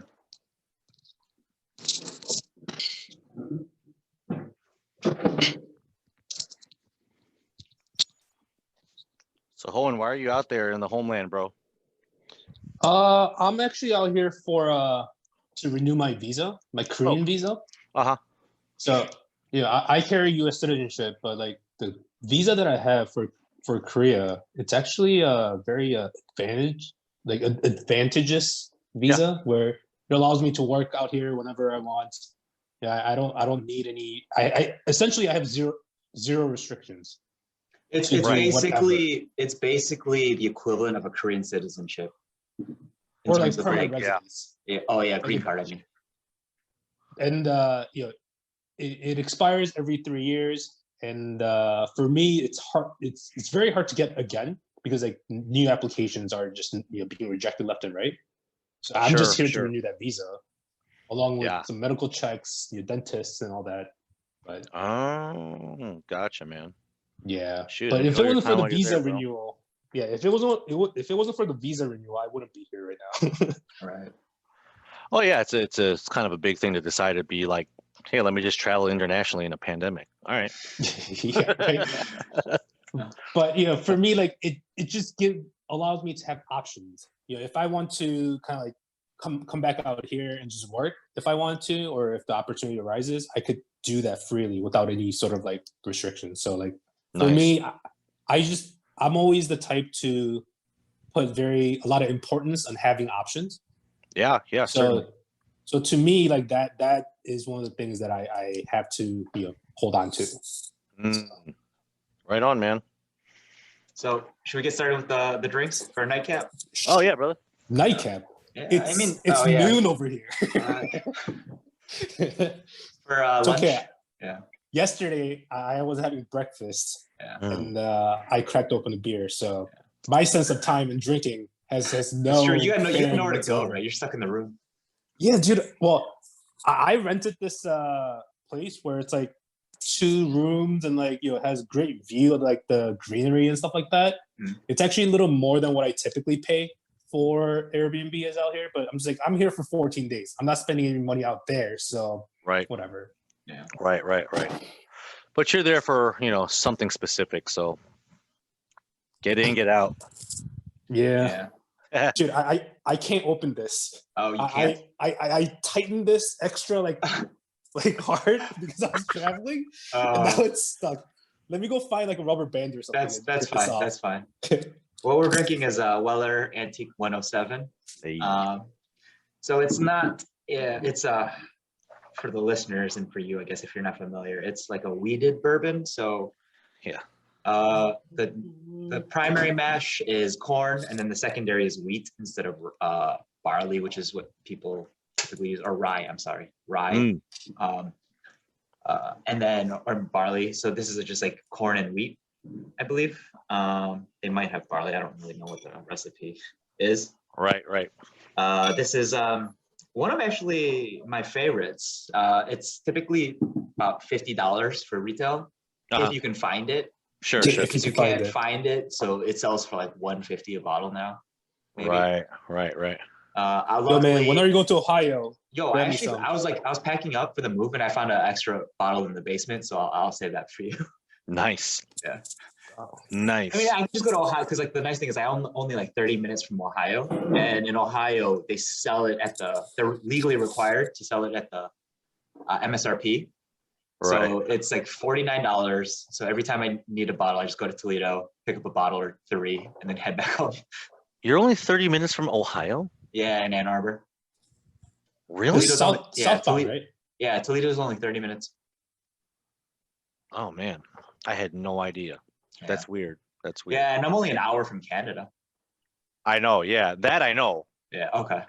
That's interesting because I've been through that direction, but I never really realized like Ohio's right there. Yeah, it's like right. It's like I think 35 miles south or something like that. Yeah, I've been there in Ohio for a few times for business, and I'm just like, where the fuck am I? Yeah, it's yeah. Right on, man. Neither here nor there, but so let's. I'm gonna nose this real quick.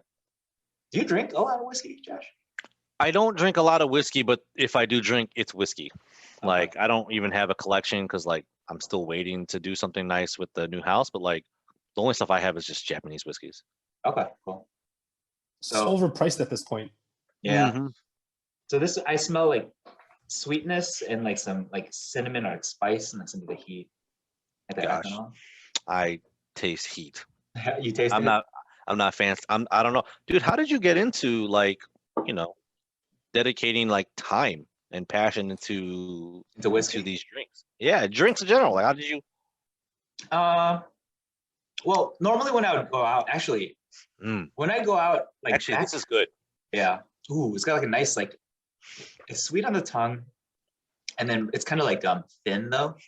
Yeah, I kind of like notice it after. Yeah, there's like a nice heat to it that builds. Yeah. Yeah, that's nice. You know, I bought 2 bottles of this when I was actually in Ann Arbor, and this was years ago.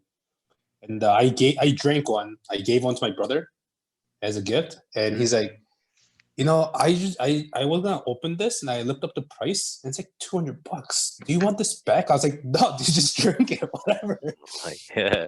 Yeah. But this is this is one of my favorites as well. Well, Yeah. at $50, not Yeah, at at 50. $200. Yeah. Yeah. No, this is good. I could actually mess with this. This is nice. So Yeah. I actually picked it just the color scheme for the red. That is a color scheme that I've certainly rocked on my vehicles. Yeah. Red and gold. What? Yeah. Red and gold. Yeah, absolutely. Car's red and gold right now. Yeah. That's Car kind of why. Yeah. That's car. very Chinese. yeah. Red and gold. Oh, the color money is money, right? Dragons and all that. Yo, man, for real. But like it red and gold. You know, I'm surprised not more people do it on cars. Like certainly people will do red and bronze, Mhm. but like red and gold particularly to me hit like in a whole different manner. Like right now I've got my mix red, which is not like red, it's more like a burgundy red, but like that with gold Advan RGs at the moment. So like, but like many I'm times jealous of your car, man. no way, don't be. Yeah. And I've had gold accents, gold vinyl many times. I can't get away from that color combo. It's fantastic. Come to think of it, yeah, man, like this Apple Watch thing, red, gold. Oh, for real? Yeah. What do you mean? The face of it? Yeah, like you can do the color thing. Yeah. That's hilarious. That's But funny. yeah. Hey, guys, give me 1 second? I got ice cream delivered and sitting outside of the top. Yeah, go for it. It's Korean. I gotta put it in the freezer. Yeah, bye. Uh-huh. Yeah, Teddy. Yeah, just go get. Don't let it melt, man. Go. Yeah. But yeah, I got into whiskey kind of because like I'm not a big fan of beer. Sure. And like vodka is like great when you just want to drink. But it's like flavorless. So I enjoy like the nuance of whiskey. Yeah, like I mean, you and I haven't spent much time together as like adults, which I hope that changes soon. Yeah. But like most of the people know me as like the dedicated driver, like the DD. Right. And well, one, I grew up to a family of drinkers. Like that's all my family do. They're just drinkers. Not alcoholics, but they're just drinkers, right? Right. Everything they do on the spare time. It's like beer. family thing, right? Yeah. It's like culture. Right? Yeah, definitely cultural. I was never like a big alcohol person, but again, it came down to the facts of like, you know, I was always in like a, you know, hot car or like a modified car. Like it's only a matter of time before I get rolled for no fucking reason except that I'm in a modified car. And if I got liquor on my breath, I'm fucked. Yep. So it's that personality, that part of me is like kind of stuck. So, but if I travel and we're out with the friends, like that's a different story. If we go to like NOLA or wherever it may be, Buck Wild. Yeah, let's go buck. Yeah. So for me, it's like, I mean, I can't drink a lot because if I do, I just get so sleepy. Like, sure. I'll fall asleep at the club. Like I fall asleep like it's in insane. the middle of the fuck of the club. Like I have to carry him out every time. I was like, wake the fuck up. No, we were in Seoul, but like it's like we're in the VIP room, right? But I'm like, let me get to the VIP because it's a little bit quieter, so I can take this nap real quick. Yeah. And like then I'll sleep for a half hour and come back out. I hold liquor well, but then again, at the same time, like I definitely have a good understanding of where I'm actually at. Yeah, me too. For the tolerance, because I don't like getting dizzy. Like I don't like throwing up. Call me a bitch, but like I don't think that's fun. Nobody likes throwing up. Like I don't think that's fun. That is not a badge of merit. Yeah, man. And I don't try to get to that limit. It's just sometimes I happen to go over it. Get to there. Yeah, sure. But that's why I take like whiskey. So like with a glass or two, I'm good, right? Because then I know like I can count how many I've had, and then like I'm good. I certainly think once again, this is proof that I'm just a late bloomer. Like, I would like to hope that I can, put some time into a collection of sorts of things that I enjoy, Right. maybe it's going to be alcohol of some sort. Like I imagine, when I have this child of mine and I've got this new space of mine that, I want it to be a place that I want to spend my time in. So like, I'm definitely going to have to start thinking of other things. Hopefully I don't become an alcoholic. So No. It's just something I usually, besides COVID, because there Mhm. was nothing else to do. Right. Like it got kind of out of hand because I decided like to kill all the old bottles that I had, like half open bottles, because they've just been sitting around for years. Because I'm normally just a social drinker and I only drink with other people. But during COVID, Correct. there's nothing else to do. You'll never catch me with the drink in my hand unless I'm with people. Exactly. So that's why I just drank it all. I gained like 30 pounds. Nice. No, I gained 20 pounds. For real? And, gained 20 pounds over COVID. Just drinking? I've gained eating too, 14. and not moving. I've gained 14. Yeah. And not even across COVID. I gained 14 since November, December, ever since I got off the mountain bike because it got too shitty outside. Yeah. Boom. I mean, like, I'm glad you because found that, because I remember like you and I, when we were younger, we were a bit tubbier. Oh yeah, dude. I know you slimmed down. You found looks like you bike a lot now, and then we discussed yoga. Like yoga, like changed my life because like my shit was just hurting so bad. Yeah, you and I both you've maintained much better than I have, but like there was a point when I lost like damn near 60 pounds. Yeah, it was like shocking. I went away from school and I came back. I'm like, what happened to the rest of you, Josh? Yeah, dude. Like and the same thing, because like I was studying for my state board exam. So like weird fucking off topic story. So to become a registered nurse, you have to take a state board exam. And like every nurse freaks out about it because it's known to be absolutely horrible. I moved to Madison and I lived in a motherfucking monastery 3 months. I lived in a fucking church for 3 months. Jesus. Studying my ass off, and no social media. I had no cell phone. Like it seems odd, but like for someone like me that is so easily distracted with hobbies and friends, that's what I had to take it to. I had to take it to that level. I had to move away, turn all my shit off for 3 months, handle my shit, and then so that's when I started to learn how to get healthier, and then that's when my fitness journey happened. And then like, dude, I probably lost 40 by the time I came back home in that 3 months. And then I lost like another 20 after, like, trying to stay dedicated. Yeah, I mean, if you're just studying, what else are you gonna do besides like work on yourself, right? Right. So that's exactly what I was doing. I was like working on myself. I either literally studied in my dorm or I studied while I was in the gym. And mostly it was when I was in the gym because like nobody else was in the gym. Yeah, that's dope. For Fucking me, weird. like I work, like I need like a schedule. So like for me, like just to get through college, when I actually decided to go back for like engineering, dude, like what I had to do was like, because I still needed to blow off steam because classes were just so hard. So I just stacked my classes. So I'd be in lectures from like 9 a.m. until 9 p.m. Tuesdays and Thursdays. So what I would do, and then my labs would be on Wednesdays. So what I would do is like classes all day Tuesday. Wednesday, I go to my lab, then I study all night. Then Thursday, I go to classes all day, right? Then Friday, I'm studying, doing homework all day. And then Friday night, I go out, or I should say Thursday night, I would go out after classes. Yeah. But I wouldn't go too hard, so I could study all day Friday. Go out Friday night, study all day Saturday. Go out Saturday night, study all day Sunday, and then go out Sunday night, and then study all day Monday, go to class all day Tuesday, and that cycle would just continue.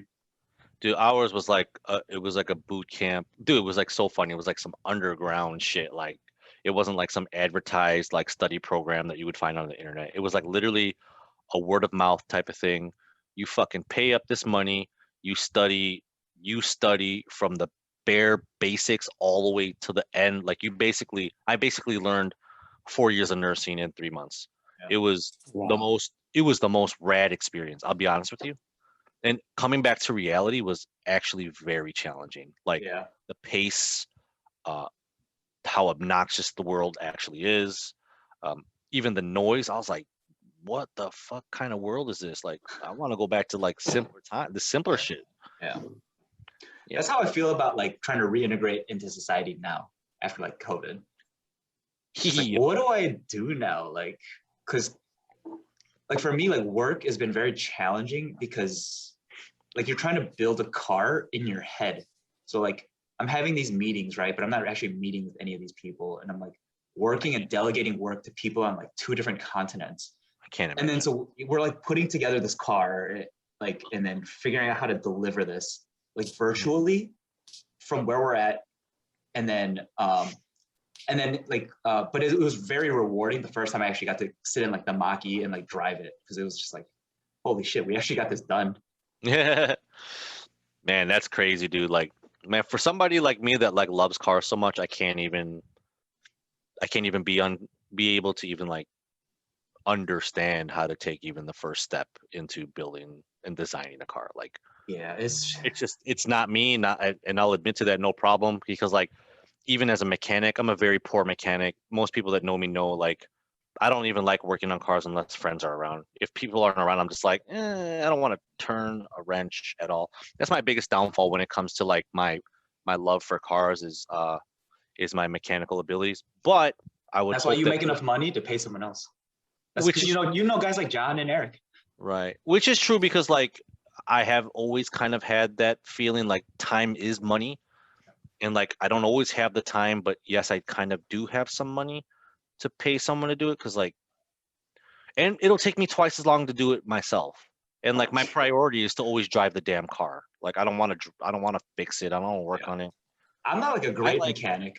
I just happen to like cars. I like playing with them. Yes, I like doing like accessories and accents and like certain looks. Like I like that shit, which is maybe not even that's not mechanics whatsoever. It's just styling, right? I guess like it's pretty lame, but like I obsess about cars. Like I obsess looking at, like I've had an S13 ever since '03, and like I still stare at the same body lines every day. Every day. It hasn't stopped. Like it hasn't stopped. I don't know It's why I'm obsession. still Yeah. addicted to that car still. It's ridiculous. It's obsession, and I get it, because like that's how I am about cars. Yeah. Like, but like in like a meta way instead of just like specifically an S13. Right. Which is why I chose this career path. That's I awesome. guess. That's awesome. Yeah, but I'm like getting burnt out about it, because I'm like, I have to like, I worry about the stupid shit about cars instead of actually getting to enjoy them. Yeah. Yeah, because you gotta make the car. Right. Yeah, I mean, certainly a lot of people had asked, like, "Hey, Josh, why didn't you go to UTI or Wyotech or something since you love cars so much?" And I'm just like, because I've accepted the fact that I barely find pleasure in working in my own cars, let alone if I work on someone else's car. I'm super sure I'm not going to tinker with my car. Like I'm just gonna be bored. So, but yeah, that's actually the number one word I use when people ask, like, "Hey, Josh, like, how is it that you style your cars the way that I do?" Well, first off, there's nothing special about what I do, because it's just stuff that we've all seen in the past. You just try to figure out to put like your own color or flair to it. But like the number one word I use is like obsession. Like I literally obsess about images of a car. Like I can't stop. No, I obsess about making cars better. That's so sick, dude. Thank you for what you do. Thanks. I mean, it's not. I mean, you don't own a Ford, so like, it doesn't help you. But then for me, like, I obsess over my car too. I bought my car twice, and even now I look at it, I'm like, that the body line, right? What are you driving? What are you driving? I have a 128i BMW. Okay, yeah. Okay, gotcha. And you know, it's not the greatest cars, but you know, for me, like I obsess it to a point where I accept the flaws of the OEM, the compromises that they had to make. I'm just like, and Earl's always like, dude, just change this, change that. I'm like, yeah, but then that's not how it came out. Which is I'm willing to accept all of that because yeah. I just like that car so much. So yeah, it's very interesting. I completely get it. I've definitely taken steps back in terms of like trying to recreate the 180SX. Like I feel like I went kind of far, but like by today's standards, it's not right. Like doing a JZ with a big turbo, and like a wicked angle kit and like relocating certain geometries to make it function better. Like I've done that, and like this car that I have today is so basic. It's just so basic, but yet like I find the most pleasure from all the cars I've owned. This is currently the one that I found most pleasure with. That's There's chance. to me, I've realized that over the years, there's like there's more enjoyment when, I guess, in the purity of like leaving it how the OEM made it, because it just works better. You know what I mean? Like there's no way you're gonna out engineer what the OEM did unless like you really think holistically about what you're doing. And that's not like something you build one piece at a time. That's like a complete ground up build. You know what you're doing from the beginning. Correct. You know? So I agree. Yeah, I agree with that too. You know, I always like struggled. I always struggled with like my dad's idea of like not doing too much, and like, you know, growing up, it's like, what the fuck are you talking about, man? Like, how could you even make it cool if you don't do a lot? right. But then now, like I've hit this age where I was like, okay, I definitely understand. Like I said, I've taken steps back, but yet still, like, don't get me wrong, like I still want to like do lots to cars. Oh yeah, like Just no, in a simpler fashion. I'm definitely gonna fuck with every car I own, right? But like Right. it's not gonna be as extensive as I went with like the STI. Sure. You know? Sure. I don't ever plan on going in as far as I ever did on, like, for instance, like when like I said, the 1J car that I did is the farthest I've ever gone with a car, and like Mhm. I have no interest in ever even coming close to such a vehicle in terms of modification, like ever again. Okay. Is it weird when I say, you know, for me, like I don't necessarily mind modding cars, even though I never do it, but I want to get like two of the same car. One just to be kept as is, and another version to be just like maxed out to, you know, whatever the fuck. Yeah. Dude, I want Is like that weird? no, it's not. I want 5 180s. Like, Yeah. I Dude, want 5 180s. I want like 386s, 2 NSXs. Like, when you yeah, I actually want start multiple. when you actually obsess about cars, like Yeah, we all make that list, right? Like if I had this much space, what would I fill it with, right? right. We all play that The mental. 4-car garage. Yeah. Hell Oh, yeah. actually, Josh has got a 5 fucking car garage. Dude. What are you filling that with, by the way? Because that's so sick. I'm so jealous. Yeah, I don't know yet. I gotta pay for it first. But no, like I was saying, like I'm hoping that my mechanical abilities, or just skills in general, whether it's mechanical or maybe body or something, like I want to hold myself accountable to learning another skill. Mhm. And now that I'm gonna, you know, have this space that I'm building, like that's really why I built this space, not just to store more cars and more projects. Like Right. I want to be able to have like a legitimate like space slash like this is like my therapeutic area. Like, Yeah, that's that 30s mentality, man. That's the same reason why I finally bought the house. You know? word up, man. Like I was like, yes, don't get me wrong. I wanted a home. I wanted a home for my family, for my kids that are coming, my wife. But like I needed to find so like COVID like really opened up my eyes. Like the whole like you only live once type of thing. Like, yeah, it's a joke, but like, no, you really only do live one time. Yeah, So it's actually And true. it's actually true. I actually And thought about it this way: is that you like the YOLO isn't necessarily correct, because if you're living your life correctly, you're living in every moment. So the correct phrase is you only die once. So if you think about it that way, okay, you only yeah, have a finite amount of life left. So why not take advantage of it? right. Yeah, man. Hey, dude, I totally feel that, man. That's awesome what you just said. Yeah. But yeah, I wanted to create something with my wife, um, to put me in a place where like we don't always have to fucking travel. Yeah. You know, like we could just be right here because like this is exactly what we want.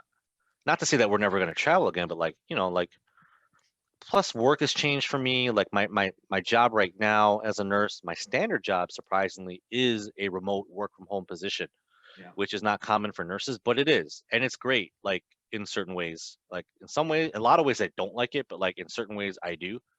And again, like if this is the avenue of work that I'm gonna commit to for a little while, like I need to be in a space that I want to be in.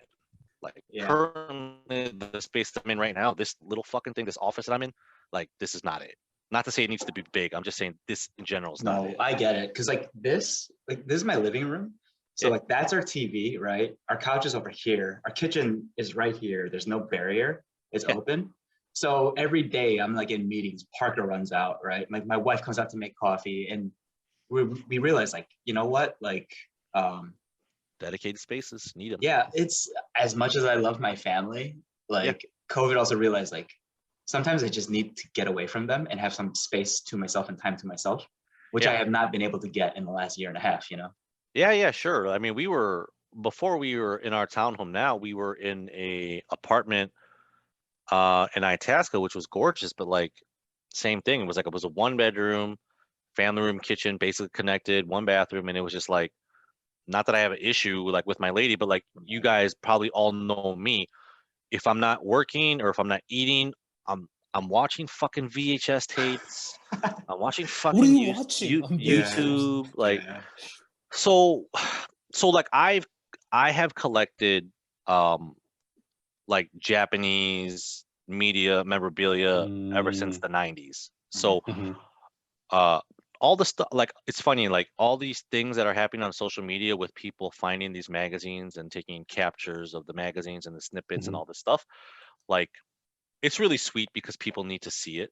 But like I kind of like giggle inside because I was like, I was reading or I was watching this stuff in real time. Like I saw those images when they were released. At For the me, time it's like it's like nostalgic to see dude, it, right? it's like, dude, it's so meaningful to me. Like people often ask, like, "Yo, Josh, why don't you share your shit?" I'm like, other people are sharing it, and like mine is mine. Like, and I know that's very selfish as an enthusiast because you should be sharing your knowledge. I feel like I've shared a decent amount of shit, but like I'm not gonna scan my magazines. I'm not gonna rip my VHS tapes and DVDs. I'm not doing that. Here's the thing, Josh. That's like straight up for me. that, the way I see it is like that's for you, and what you decide to share with the world is whatever you decide. But then you have guys like me who like understand, and so I'll just share for you, right? Like your story and like how like, because to me like I don't know if you heard, but like I like it's the craziest thing. Like I walked into work like at Ford, right? I'm at the Mustang plant to work on an issue. This like 20-something-year-old engineer comes up and it's like, hey, like nice TF shirt. I was like, oh, cool. Like I used to work there. I was like, oh, really? And then like we got into this conversation about like drifting and like Final Bout, and like he happened to know you by name. And I was like, this is fucking wild, man. It's like some kid that grew up in Pennsylvania. It's like, yeah, I was like, oh, dude, you know Josh and like Simba and like Ilya and like all those guys. I was like, yeah, like, and like the way like you could hear like the tone of voice, like the way that he was speaking with like I don't know like if reverence is the right word, but it's like so enthusiasm. Like, yeah, but like it's just like it is so odd and like I guess like satisfying to see that like people like even at a younger age, you know, they still grasp and, you know, they like and enjoy the things that we did, knowing that what we did was just emulating what, you know, other people did. Absolutely. Oh, 1,000%. That's exactly what we did. Like, yeah, man, like I don't know. I've just been always passionate about cars and passionate about like the Japanese side of like tuning and street culture and all that stuff. And like everything I've ever done was to emulate what they do. And, you know, like a lot of people try to talk to me about like the driving aspect of how I do things. And like, don't get me wrong, like driving is the priority for me. Style is the second. But actually, the most important thing for me in cars is me being a spectator. Like, I cannot express where I hold that in my heart versus everything. So like, so for instance, okay, so like in 96, 95, the first import car show that I know of, and I think it actually was held at Yahan Market, known as Mitsuwa today. Okay, so that was like 95, 96. 97, you know, my blessed to have a Type R in my family. My dad just happened to be Bunta, right? You know, like he just happened to be Bunta, right? Like this motherfucker is just my bunta, right? That's just kind of how it turned out. And then what is this? My friend Aya Sato, very good friend of mine, one of my best girl friends that was a girl, went to Japan late 90s. That's how. So I had already been collecting video option and Dory 10. When she went to Japan, she brought me more shit. That's so sick, dude. Dog. So she brought me So sick. so for any of the RX-7 heads that like knew shit about the 90s and 2000s, I hope some of you guys are listening. Probably not, but whatever. Fucking No one listens to the show. there was this chameleon colored FD3S on gold Advent RG. That was the cover car on the Rev Speed magazine that she got me.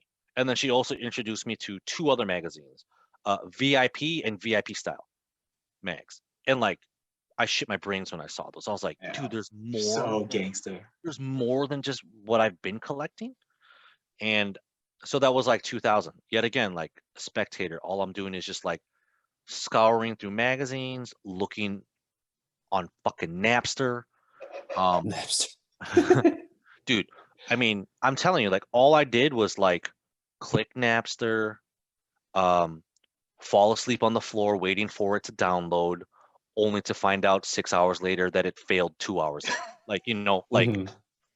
man, I wish The we struggles. could share these stories. Like information to me, that's why social media is great, but I hate it equally, is Yeah. because that the information given is only significant for like a second, right? Yeah. While like when I was trying to get it, I was waiting for it to come from Japan, then go to Mitsuwa market. Then the person from Mitsuwa would have to call me saying your subscription has showed up. And then laying on the floor for 6 hours waiting for Napster to download a 60-second best motoring clip.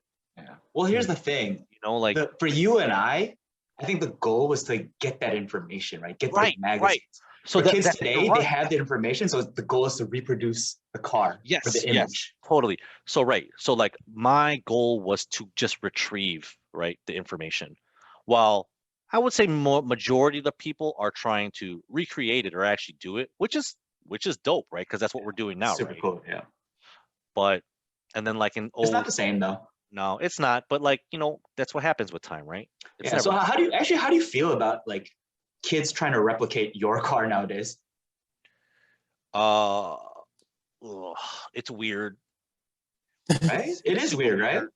It's hella weird because like, but then I'm guilty of using style aspects that I've seen from my mentors and people that I looked up into Japan. But like, yeah, it's still awkward because like I don't think I'm significant enough or have done anything important enough for anyone to copy. Right. Because it's just a fucking Nissan. Like, who gives a shit? Yeah. But two, it's like with the amount of information and the ability to get parts and components, like I figure if you spent that extra 5 minutes thinking it through, maybe you would have try to come up with something else on your own. Yeah. So like one of my pet peeves is like, hey dude, through Instagram, like, can you tell me your paint code? And I'll be like, it's what? It's fucking period blood red, Revgasm style color. That's all it is. That's what that is. So like, what's the paint code? Like, it's a custom mix. Like I always mix it. It's the same color mix as I used back in 2010, as I have now in 2021. It's the same color. Dude, just like look at a paint book, man. Like see what really captures you. Like, That's interesting because I know like some people like to withhold information just to like get people to like use their brains, which is fine.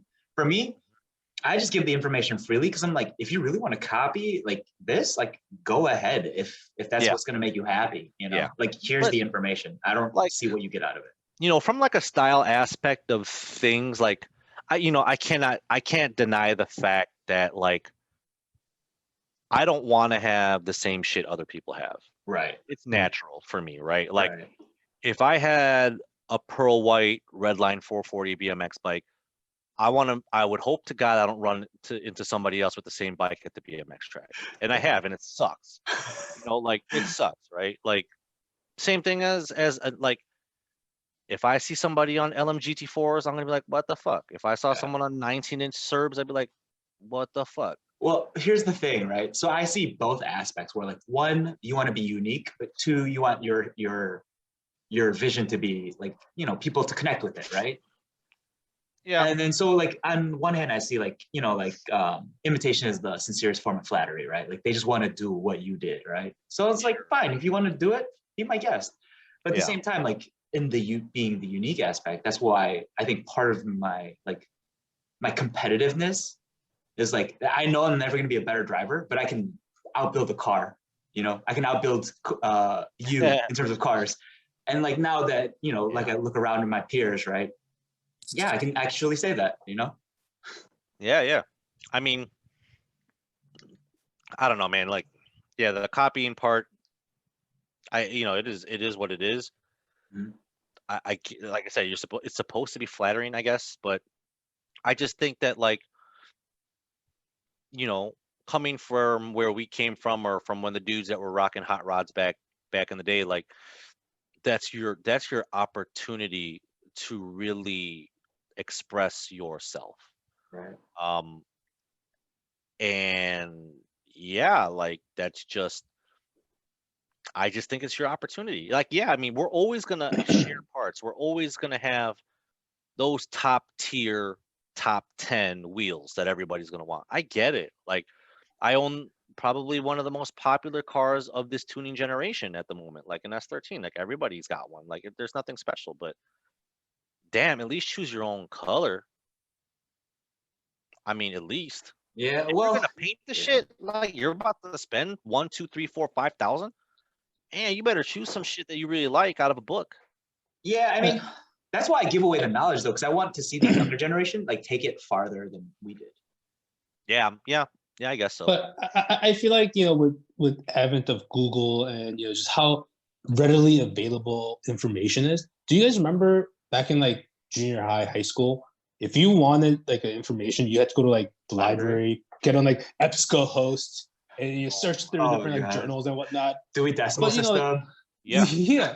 But I feel like as readily available information is, it does cheapen the value or perceived value of it. Mhm. So, like a person that's asking you the color code, that might be the thing right then and there, but it doesn't carry as much weight as you trying to find that specific color, mixing the custom, Well, like colors and here's whatnot. my thing. It's just like, okay, here's the information, right? Here's like, let's say the wheels. You still need to have like the $3,000 to buy them. You know what I mean? So like, Sure. if you have it, like, more power to you. Yeah. I mean, Like, not everyone can afford LMGT4s or can find them, even if you have like know what the size is. right. I mean, and that's just a thing. Like, I don't know. Like, when I look at my car, I still feel that it's quite different than the rest. Like, I've got EQ Formula Aero, which like is potentially the ugliest aero ever designed for a Nissan. But like for me, like it's the top tier aero that I've always loved. Next to, like, it's a tie breaker between EQ Formula and Sexy Style. Like those are the two top aeros for S chassis 180 ever. And like I have both of them. But like the EQ Formula particularly though is just like not too many people have that shit. Like yeah, some people have LMGT4s, but like LMGT4 Omori special editions, like it's that nerdy shit that came about 15, 20 years ago. Like these are specific components that like I sought after for fucking over a decade. I am so glad I you wanted said LMGT. that. I wanted the special edition ones. Like, dude, I'm so glad you're saying that, because like I don't think most people understand. Like they see your car and they're like think like, oh, Josh is like this guy because he's got this car. But I'm like, Josh is just a fucking car nerd, just like me. Yeah. And that's I'm why just, like, that's why we vibe, right? Because like it's just that obsession. And that's why I think, I don't know if people like understand this, but like because you were there at the beginning, and like the legacy of like Risky Devil, let's say, like it's just very different from what I imagined it would be when we started it. You know what I mean? Like it's because like you're no longer a part of it. I'm no longer a part of it. And I came up with the fucking name. Right. It's really crazy, man. Like the Risky Devil part of my life, um, as odd as it is when it came to an end, like I don't care to talk about it because like it's not my favorite story. Right. But like as a whole, the story was fucking the shit. Dude, Risky it was Devil, so like Risky just Devil was a shit. It's the one thing that I yearned for in terms of having like this passion for a passion to have a fucking racing team of some sort. And yeah. but it was a very interesting time for me because when Risky Devil came about to me, that was, talks were had at like in the 06, 07 years, and like 06, 07 street drifting was already dying to me, Yeah. which was really interesting because a lot of the street drifting in the United States or stuff that was noticed was coming around 08, 09, 10, 2011, Risky Devil, Junk House. And I was like, this shit's crazy. People are catching on to this shit, but like street drifting to me is almost dead. Like it's not even as rowdy as it was when I was doing it in 03, 04, 05. Right. Right. But yeah, no man, like the impact was, dude, I don't know, man. How do you feel about that, man? Like, cause I don't know how to feel about it because like on one hand, like it's like super interesting, like to know that I had a hand in like shaping, behind the scenes, Sure. right? Like what happened, like this push, like because like most people don't know that I worked at TF and Stance and did all this shit and sold all that other shits, right? Yeah, So like yeah, I'm the guy yeah. peddling all this stuff with like along with like Wartman and like all the guys back at TF Yeah. back in the day. But like just to see like because I stepped away from it and to see how it grew, it's just like Dude, it just what beyond my wildest like expectations. it was crazy. Like, like when I first came out with the brown car, like I never even made a build thread. Like Right. people were making threads about a car that nobody saw get built. It just came out of, it just appeared. You know what I mean? Yeah. Like there the fuck is this right hand drive like brown wide body 180 on Chrome Professor from in Chicago? Where the fuck did that come from? It's got no hood. What the hell's going on? Yeah. Like, dude, it was crazy. It was such a crazy time. And then like, uh, spending more time with you guys and, you know, making other friendships with fucking Ilya and like, guys that like I never knew I would be. I'll be honest with you. Like, this is gonna sound like shitheadish, but like I had known like AJ, I have known of Ilya, I had known of some of these people. The only person I really knew was Bruce, right? Yeah. Yeah. But like I kind of met those dudes. Like, did I ever think I was gonna be in a fucking like dedicated crew with these dudes? Like, fuck no. And then for some Yeah. reason, the shit just for the time that it clicked, when that shit clicked, it was like, holy fuck, bro. Risky Devil almost ruined my fucking career that I didn't even start yet, man. Yeah. Like, So, you, dude, like I don't know if you remember, dog. Like when we would link up to go street, dude, I was driving from fucking Maryville, Indiana, from college, dog. you came from To go, Indiana? bro. Yeah, I was going to school in I thought Indiana, you were still B. in Bartlett, dude. No, The dude, fuck? I was living in Indiana for Oh school, my B. god. And then I would drive from Maryville, Indiana, all the way to the city to go street. That makes sense on why So you were bad, always so fucking late. People are like, why is Joshua showing up like an hour late? bro. Cause like I'm like, yo, I'm straight up in school. Like, Holy shit, dude. yeah, man. Like, so anyways, but uh the time that I was part of RD was like, it was fucking really cool. Yeah, dude. Um, It was I didn't know what the internet really was until RD was like, I was like, wait, we're connecting with people? Like, are you sure? Like, why does anybody want to even see what we're doing? Like coming from someone that's already been doing it.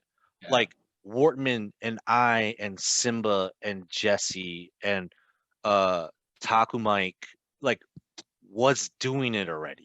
Yeah. you know, and like Grip Gambler was like the shit already. Yeah.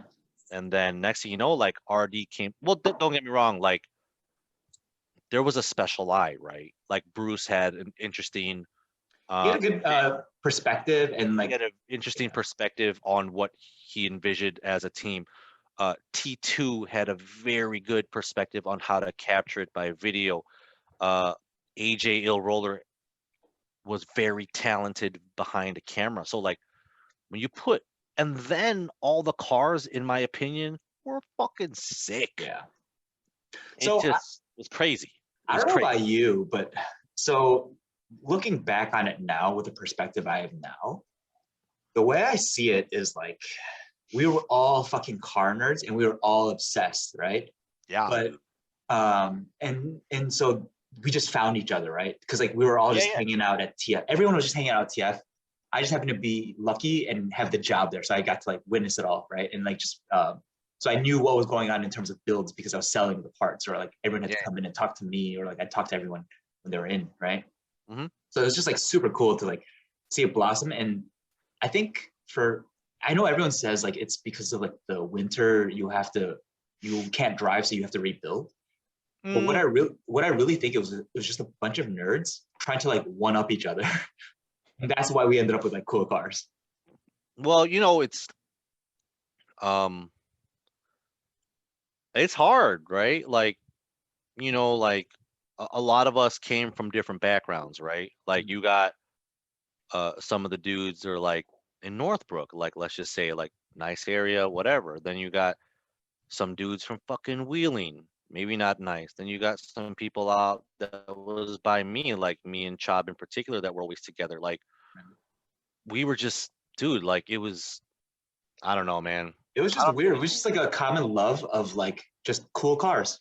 Yeah, dude, it was, man, it was crazy, dude. Like just a But time. It's a time I'll never forget. Never forget those times. It's And so crazy to see like what it became. And like I get stoked, like like I am nowhere at all affiliated with RD. I know the dudes, what's up, but like I get mad hype when people are like, dude, I watched those videos when I was in high school. Dude, I was like on my lunch breaks or on like study hall, like I was watching those videos of you and the crew. I was just like, wow. I don't know why, but okay. it's truly humbling to see like It's people connecting with that. right. And what I think what's really wild is that like like there were certain guys at the same time that was having an impact on the internet. Like it was us, and then there was Logan and OG Made from the dudes from Cali. Then there was C's Garage from New Zealand, and then a whole other set of raw shit coming from Australia. And like there was just this fucking hype factor of like these top 10, top 20 blogs of just the illest fucking content. Yeah. And what the sick part about it is like some of it has lasted because dude, like it doesn't feel that long ago, bro. But like when you look back, that's 13 years already. Yeah, dude. That's over 10, at some points 9, 10, 11, 13 years of just thinking back to our life in RD. Think about it this way. Next year, Risky Devil will be old enough to get his learner's permit. Dude, that's isn't that wild? 15 like years, some of bro. the some of the dudes in RD got kids. You got one, I've got one on the way. Like clearly like life is happening, and it's like, man, those were some times, bro. Dude, like those were some fucking times. I cherish those moments, and it set me on this path, right, to like get into working for Ford, ultimately where I'm at now. But I also like you said, like it's stupid as fuck to drive the way we did, but because that we're alive, like I am so like glad like I got to experience it, because most people don't get to live like on that limit. Yeah, why push, right? Yeah. Oh shit, I fucking knocked out my headphones. But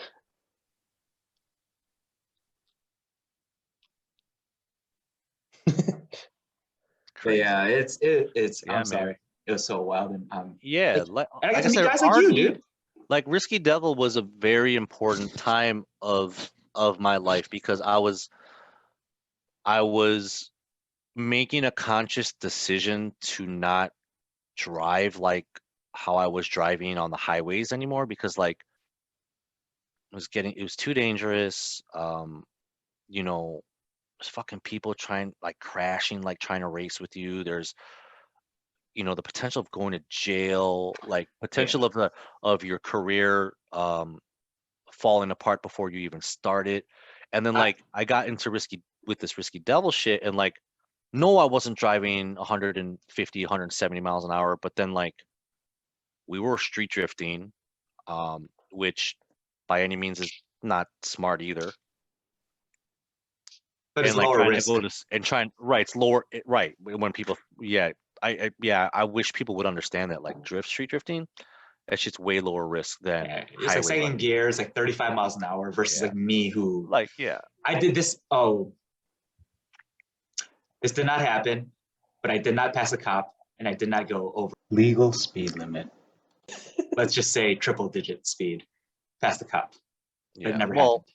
I mean, certainly there were times like and this goes back to my Honda days, which we didn't talk about my S2000, but like Oh my back god, in that was the Type best, dude. R, Type R and S2000 days, like there was a clear understanding if you or allegedly if you passed a cop at a certain mile per hour, they weren't even going to try and get you. Right. Which happened to be proven like time and time and time again. Yeah. So what is that alleged speed? I don't know what it is. You?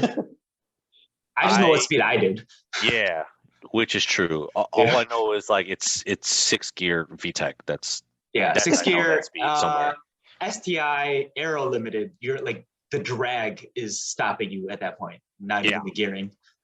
right. It's like the Hondas, like the Type R, like I said, per cluster was like Legal speed limit. Me too. one S2000 was like Wait, allegedly. right, allegedly S2000 was I think Legal speed limit. 5, but that was Damn, bro. top up? down. Top down. But that was top down. Because it gets more aerodynamic. No, it's not. Absolutely. But then like the fastest like I had ever been part of was 176 in a Supra. Oh shit. What stretch of highway?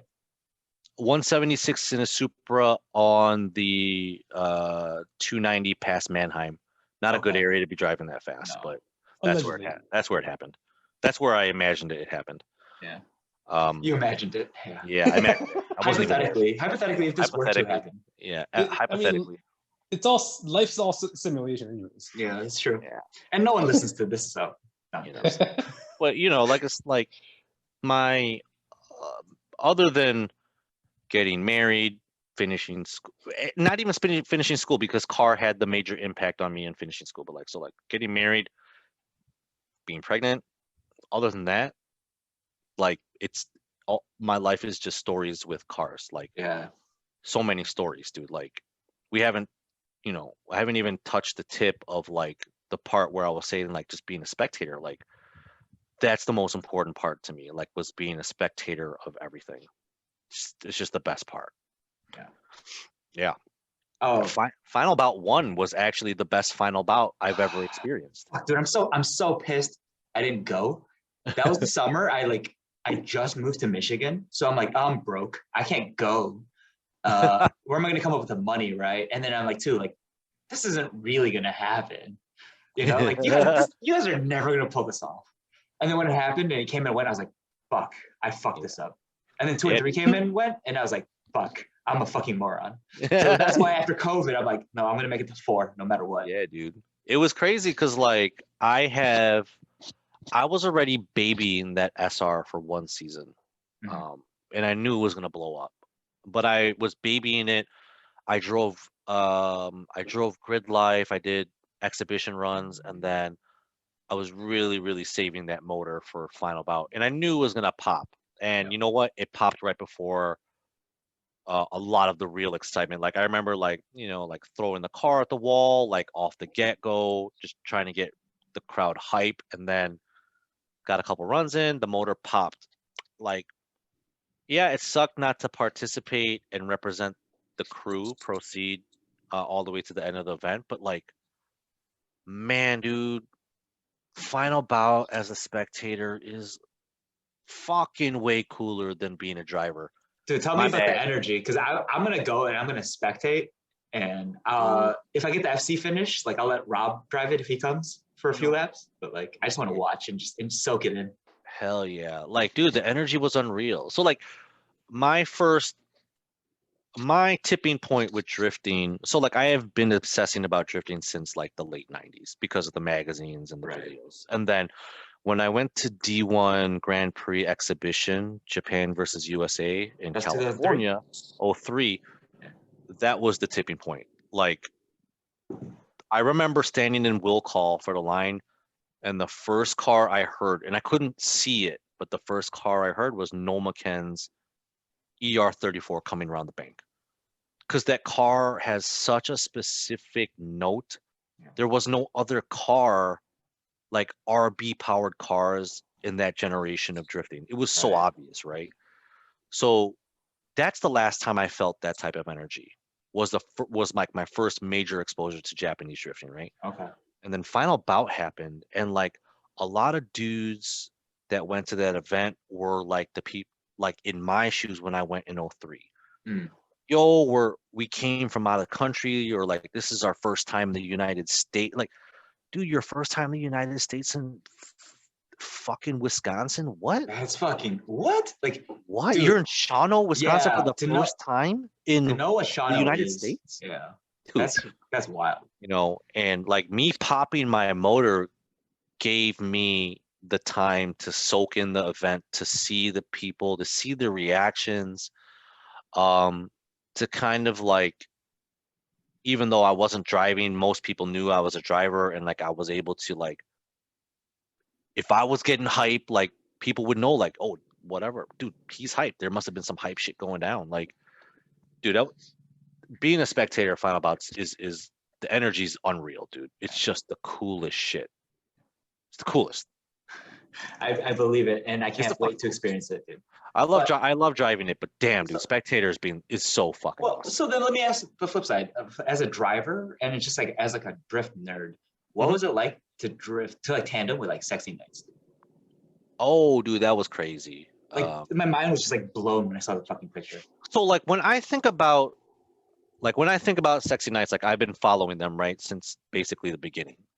Ever since they were featured in any sort of option or Dory 10. So like they've been like, so like I've got a few heroes. So like Manabu Arito is my hero in terms of professional driver because he came from the streets, right? So Manabu Arito.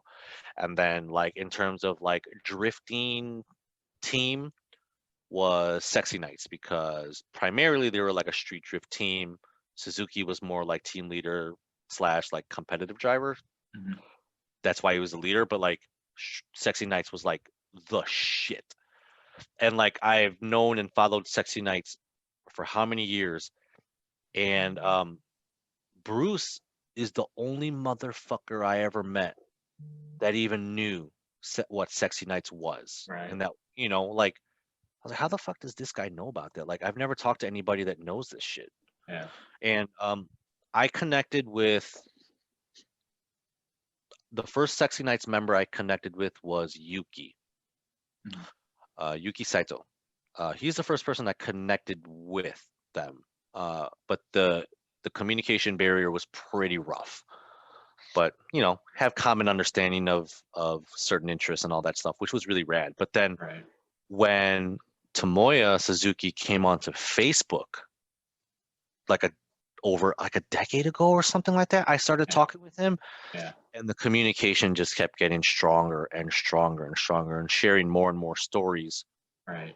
of like the progression of like how I was styling my sexy style car and all this shit, to the point where we were like talking regularly. Yeah. And then it wasn't till Daigo Daigo Miura, which is the black 180 that like everybody knows, he came onto Instagram and hit me up through Instagram. Mhm. And that's when like I 1000% blew my shit. I was like, holy fuck, dude. I'm talking to like one of like top 5 180 gods, like in my Yeah. opinion, right? Yeah. And then we went to Japan and we, you know, they took us in like family. It was overwhelming emotion. I got to drive with Tomoya at Nico Circuit. We witnessed, you know, street drifting on the toge, like everything that it is that like I watched in the videos, like seeing it firsthand with the fucking people that like I absolutely adore was like crazy, right? And then like lo and behold, the final bout crew is able to somehow magically bring 3 of their cars over to experience drifting with some of the other like dopest shit happening right now in the US. Like, dude, dude, I fucking lost it. Like, Yeah. I remember my first, so that run was so emotional when we did that demo with Sexy Nights. Like, I don't often take my wife in the car with me when we tandem. I'll take her for solo runs, but not when we tandem. Not that like I'm some crazy tandem driver, but like I don't want to risk Right. an impact, right? But like I remember not pushing as hard because like I was so in the moment of just like watching the movement of the Sexy Nights drivers like in front and behind me. I just like, dude, I could basically like shed tears. Like it just was like, how the fuck is this real? Yeah. Not No, supposed to, I you're not get it. supposed to, you're not supposed to meet your heroes, let alone like become friends with the heroes, let alone them calling you like, dude, you're like fucking family. Like, yeah, people like, but they're like, dude, you're fucking family, dude. Like, you're family with us now. I was like, Right. are you Yeah, sure? dude. I'm like, That this dude from over here, like, who cares? yeah. I get But it because like it's cool because like it to me it sounds like your dream was like you and like Rob in particular like totally realized. you guys seem to be like the most you two and Wortman were like the most like naturally talented drivers that I'd seen, you know, at the time. And like Thank you. but it's funny to see that like what's it called, that that passion and for just trying to just drive, right? That's the dream you wanted to realize, and you Yeah. guys actually made it happen. And so like Yeah, dude. it's cool to see it, like just to watch it, you know, Yeah, man. Like from where I'm at. in '07 when I got that RHD chassis, like it was not yeah, I guess they call it clout or whatever.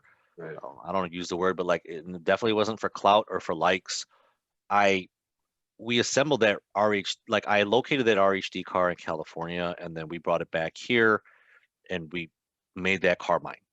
Yeah. And I made it mine so that I could practice driving a right-hand drive car on a regular basis. So for when the one day I'd be able to figure out how to get to Japan, I wouldn't have to waste my time Is that why? practicing. Yeah, that's the sole reason I had a right-hand drive car. Because I remember that's funny because I remember the conversations we had, like, why did you get this right-hand drive car? Because it's way harder to fucking assemble because the parts aren't here, right? So you have to source them. And it's not even like an original right-hand drive chassis. It was like a Right. firewall swap car. So I was Swap like, car. why are you going through all this fucking hassle? Yeah, dude. It was, you know, like when I look back at it, like that car really was like really a difficult car. Yeah. One from just I remember. financially trying to assemble a car at the time, um, limited mechanical abilities, utilizing other people's help, not being able to, you know, afford certain things at the time. It was, I wouldn't say it was a cookie cutter car because I had a lot of good parts on the car, but like its overall assembly wasn't correct. And it shows by its performance and it shows by the amount of times it's broke down on me, you know. And Yeah, I remember that. it was, you know, was certainly a learning factor. Yeah. But another, you know, another reason for me to push harder in the career so that I can trust the right people to assemble certain parts that I wasn't capable of doing. But yeah, no, anyways, I got a right-hand drive car for the sole purpose of training myself to when That's I'd get lucky enough to go to Japan. And it took way longer than I expected to go to Japan. But when I did go to Japan, like, you got to remember, like in 07, I don't know many people that were fucking with simulators. Yeah. Okay, but like everyone and their mother right now can do a RHD simulator, probably hop in a drift car for their first time in their life, and probably get it down within a few runs, if not by half day. That's what I recommended to Rob to do. Bullshit. Because he's like, I still can't fucking use my left hand to pull up the e-brake. Yeah, dude, fucking dude. He would always talk to me like, bro, why the fuck? How are you even driving a right-hand drive car? I'm like, I don't know. I'm forced. Like, I'm forcing myself to make left-hand turns in this car. I'm forcing myself to street drift. It's the worst fucking experience. Yeah, like I know a lot of cars are coming through from Japan, RHD, whatever. It's dope. Yeah, man, it is dope, man. But like when I look back at that shit, I'm just like, if I can have a US counterpart of the vehicle, I rather, because I can make a left-hand turn without feeling like I'm gonna get clobbered by a fucking semi-truck. I feel like for all those years, I was always like white knuckling the car, like just like, like on the street, because like, you know, you're on the right side of the car. It's not natural.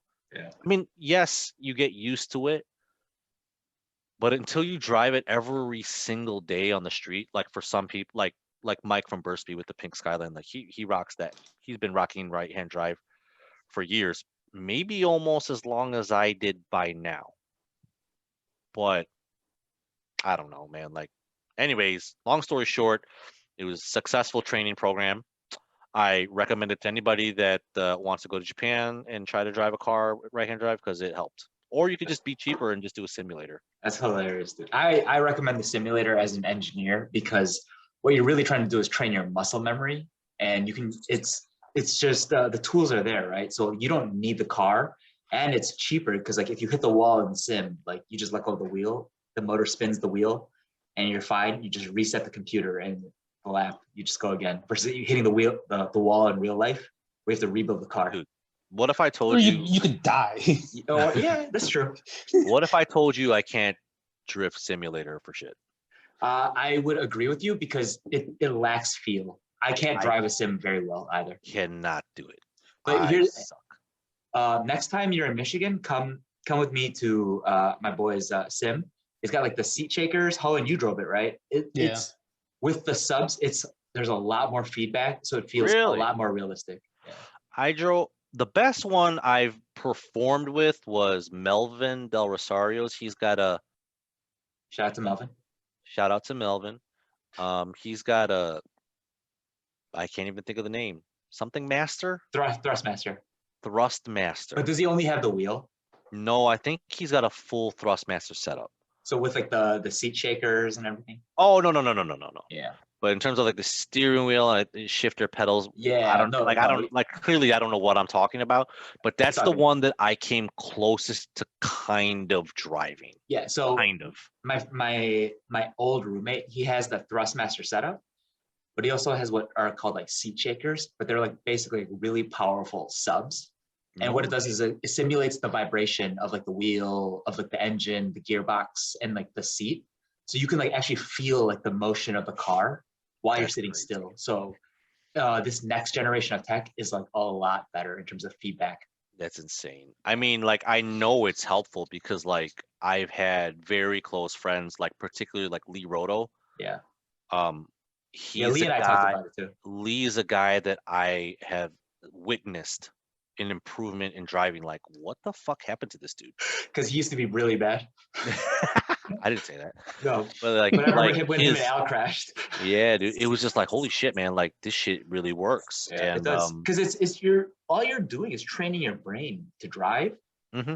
Because, like I said, you're naturally talented, and so in my best estimation, you do it by feel instead of like thinking about it. 1,000%. It's feel. So what simulator is doing is like teaching your brain to think about it and without using the feel. But like I said, this next generation of like tech with this seat shakers, you can add that feel back a little bit. Yeah, it's not exactly the same as a real car, but it's good enough where you can it simulates a car, the feedback of a car, versus like just having the wheel. Yeah, like I was like really gung ho about doing one, especially after experiencing the Thrustmaster. Yeah. And then winter hit when I planned on it, and then I just ended up going karting weekly. I was Yeah. just like, because It's better training.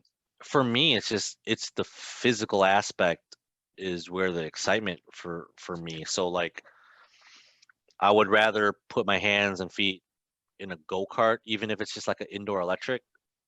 I'd rather spend, the membership there weekly than on the sim. But hey, who knows, right? Like I'm gonna have a kid, right? So like Yeah. my So time is probably gonna change here in over the next couple of years. So like yeah. maybe a sim is gonna be in my garage or something, or my I basement. would recommend it if you get this current generation of like equipment. Yeah. Otherwise, like the feedback's not there and it's not really worth it. But I will say oh shit, my battery on my camera died. But real quick, with the sim, it's a good way to train your brain and to just get the muscle memory. Yeah, sure. It's not going to be the same thing as like going karting, because karting there's the physical aspect, so you Right. actually can build muscles and you get to actually develop Right. the actual muscle memory. Yeah, definitely. I must be just the type of person that just really enjoys, the feel, the sensations of being behind like a vehicle of some sort. I don't Yeah, know. and like I said, like you're A just like visceral experience. you're naturally talented, so like I assumed that it was just intuition and like feel. But like you know me though, but you also know me like this though. Yeah. Who's the first guy on the street when it's raining or snowing? Who's the first one? I would say me. it's yeah. Fucking me. Yep. It's me. I don't care. Like if it's raining or if it's snow. So like that's the one thing. Like a lot of people wonder where the driving clips are. Like Just hours, man. why don't you take driving clips? Like one, because I think it's bad luck. I don't know why. I think it's bad luck. It's evidence. It's bad luck. And number two, all the real driving for me is when it's raining or when it's snowing. Because like the freedom and the seat time increases like exponentially. Yeah. But then I don't drive on the street anyway, so it doesn't matter. yeah. This is all hypothetical. Yeah, and that's why like I know like Ilya, like I recently talked to Ilya, like it's like the difference between like what I saw back in like 07, 08 when I was like falling asleep on the street, right? Like we'd all race to the spot and I'd park my car and I was so tired from either working or studying, I'd just sleep in my car while you guys were street drifting. And I'd wait till we race back. But like Ilya was saying, like you guys, like what I missed out was like how you guys leveled up your driving. And I just told them like, I have no doubt because I've been gone for 10 years. That's a lot of hours you guys put into driving. Whereas I put it into like building a car. So like, I could probably build a car now, but my level of driving is like from here to like here. You know? Ilya certainly made the most improvement over the team, but that's because he's the youngest. He also started from like the he last, started right? the last. He's the last of like the original, like if you want to say risky devil guys per se. I still remember when Ilya came to his first drift event before he had the FC. Oh man, like Ilya was very set in his own ways. And like at the time, like I wasn't exactly Ilya's friend. Like what I know Ilya has mentioned before on a couple other podcasts, he's mentioned his first experience drifting or witnessing it. And it happened to be me involved, which is the shit, right? Because like it's funny. Clearly it made an impact, which is the best part because like this dude, he's got a fucking FD for God's sake, and he's like half the power behind Final Bout. Like that's wonderful. But like yeah, he was hella set in his ways. He was like a BMW dude. Then he had an FC, and like the dude clearly knew how to drive at his own pace. And like drifting was this like new thing, and like it wasn't for me to tell him how to do shit. But like, dude, he's that guy is stubborn, but like man. Stubborn in like the best kind of way, where he's like, I'm gonna go out and get this. Yeah, like he's certainly. Yeah, he's come a long way. And Lee Roto, like, yeah, Lee is more seasoned. But Lee has a dedication to like practice. And To that's me, like Lee is all about self-improvement in his endeavors, and his drifting life. happens to be one of them. Yeah. In his life. Yeah, in his life, that is definitely something. Lee is like someone that wants to self-improve and like and that's why like the whole proceed thing is what it is, because like we are very much involved with one another's life, more involved so with life than it is even with cars. Right, because like I see you guys all like still doing the snowboarding trips together. Like we do everything, right? Like Yeah. we're like legitimate like fam. Like Right. we do everything from like our downfalls to like our successes. Like we're all about one another. It's crazy, dude. Right. No, this is super cool, man. Like, and so I'm like, that's my FOMO is like, you know, because I moved away. Like I missed out on all those experiences. Well, you know, man, like life happens, right? Right. Like I thought I was gonna move, and I just made this conscious decision to like don't move. Like if it's kind of working out, just stay here. Yeah. And that's what we did. So, but you know, it is what it is. Shit, man. Drifting, dude. It's crazy how much it's been part of my life. I don't It's know. insane how much like cars like really shaped my life, right?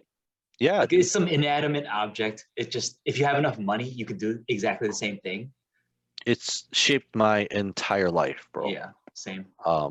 It's what like put me in the dirt.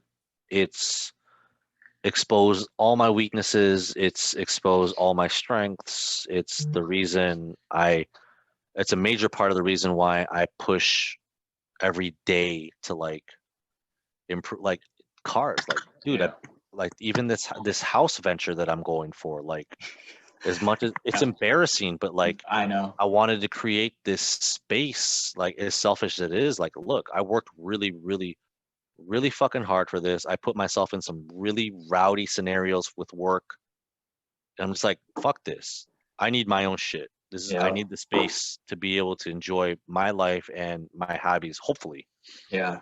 Yeah, man. Like I'm like super proud of like where all of my friends have gotten to. Like just like watching it from afar, like in terms of like just as like a car fan, just like to see what you guys have all achieved. Like I could not be prouder of you guys, and to just know that like I was there at the beginning to like be a part of like that seed, right? Yeah, like the dude. water for that seed. Like I could not be prouder, you know. And then like that's when I started my own journey, because I'm like, you know what, like building cars is cool, and so that's where dude. I took off from there. Absolutely, man. I mean, I've been in this kind of plateau mode for like a few years now. It's like midlife, man. I get it. Yeah, maybe that's it. And like maybe, but like I'm at this plateau with like cars. Like all I've been doing is yearning for another chassis to add. And like,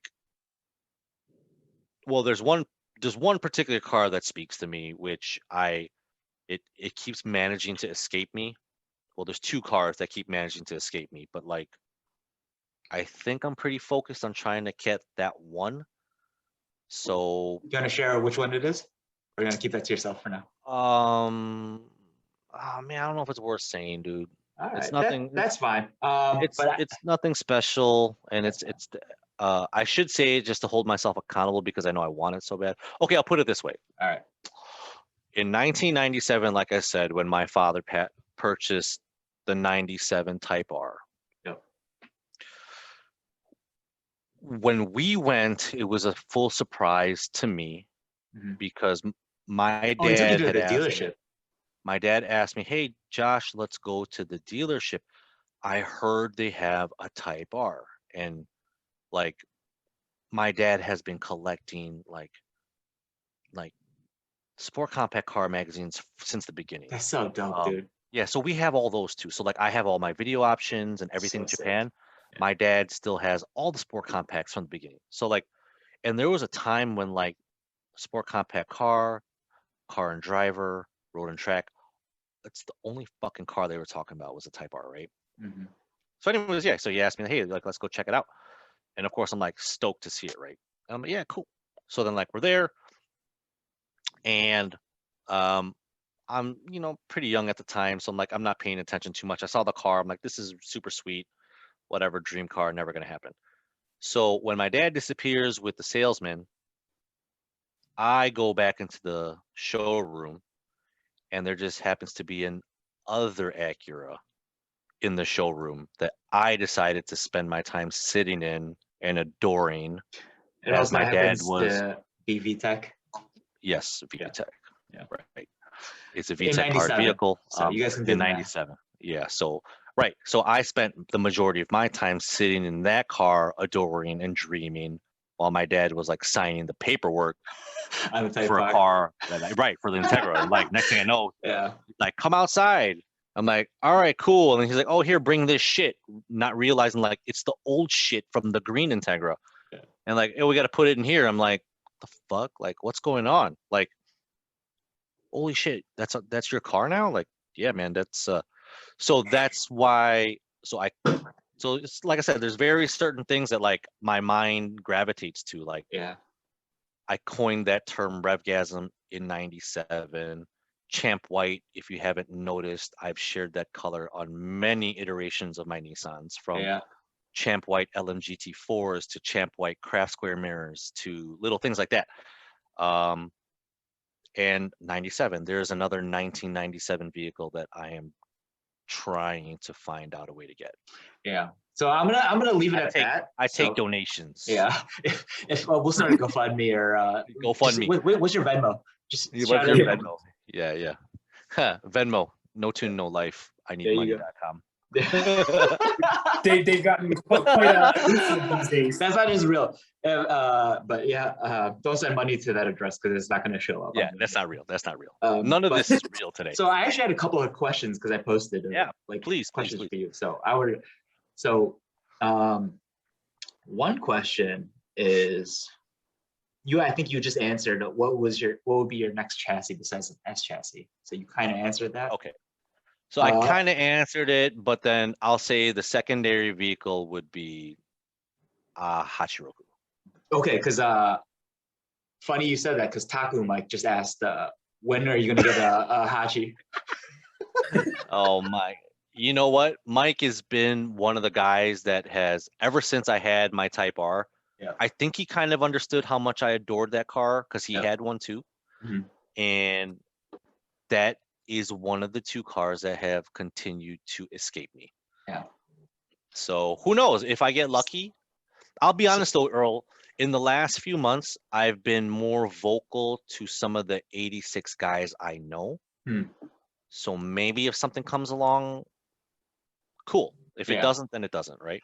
I mean, I would recommend it. It's like a super simple car. It's pretty, there's not much you can do to it unless you go like buck wild, but I assume you're like a silver top kind of guy or something.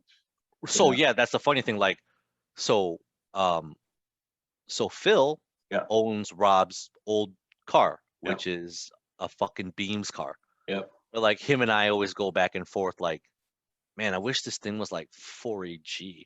Yeah. So like if I had a Hachi, I wouldn't want, I mean, don't get me wrong. Yeah, I would rock a 20 valve. Yeah, I would rock a Beams. But like if it came down to it, like how would you want your Hachi? It's got to be 86 hatch, non-Levin. It's got to have pop-ups. Fucking 4AG. Yeah, I figured. On Purist. 14. I get it. It's got to be that way. Yeah. And then one other question I got was, for drifting, what tires would you use for 18 by 10.5 rear and 18 by 9.5 front? Oh my God. It's a weird question. I don't know if you're the right guy to answer that, but might as well. If you're asking it to me today, like me, how I think of cars right now, my car is currently on 235 front, 265 rear. Nice and meaty in the rear. 9.5, 10.5. I have other setups too, but like specific to those sizes, 235, 265. What'd you rock back in the day on the brown car? On the brown car was 215, 235 on the same sizes, 9.5, 10.5. Yeah. But you realize you just need more traction. You know what though? Like it's not, I mean, yes, so like drifting has evolved and there is this performance aspect that like I want out of a car. But at the end of the day, you know, the reason why I choose those tire sizes, because like it feels better that way on the highway. It's more comfortable. Yeah, that too. Yeah. It'll absorb a little more shock over railroad tracks, but like Yeah. the S chassis feels really good on a 235, 265 on the highway. It's funny because this is like literally what I'm working on at work is like, because now we have adaptive dampers. We're like figuring out ways to like mitigate the pothole. So like we can like use the dampers to like stiffen up as you go over a pothole. So the wheel just like kind of floats over it. So the wheel actually doesn't drop down into it? Exactly. Yeah. Interesting. So that's why like in with the, I'm not going to mention any names, but with this car I'm working on, it's like a big wheel, low profile tire. Really? And in those situations, like potholes are like way worse, right? Because like there's just less sidewall. Oh, So, dude, it's terrible, man. Yeah, terrible. it's the worst. And so It's we're like trying the to like, figure guys out with ways to tune it out. Yeah, it's like the guys with the Civic Type R's these days. They're on a 20-inch, is it 19 or 20-inch diameter They're wheel all with like 20s now, yeah. Yeah, it's like a 20-inch on like literally a rubber band. Like it's just like there's no point. There's absolutely no point. Paint on the rubber. Right. Yeah. Anyways, we went well over time. Josh, I appreciate your time, brother. I'll talk to Yo, you soon. dude. Yeah, man. I'm so Thank glad you you came on, dude. Yeah, dude. I don't even know where we went with this, but It's all good. No one gives a shit. I love talking to my friends, man. Yeah. Like if there's anybody that would even care to hear what I said, that already knows it's you. So yeah, for sure, dude. All right, bro. I love you guys. I'll talk to you guys later. Hey, nice to meet you, Josh. Yeah, hey, enjoy man. Korea. Enjoy yourself, dude. Enjoy walking around in freedom. Yeah, man. Yeah, dude. And safe travels back, brother. Yeah. I'm in prison right now, so yeah, but only a few more days.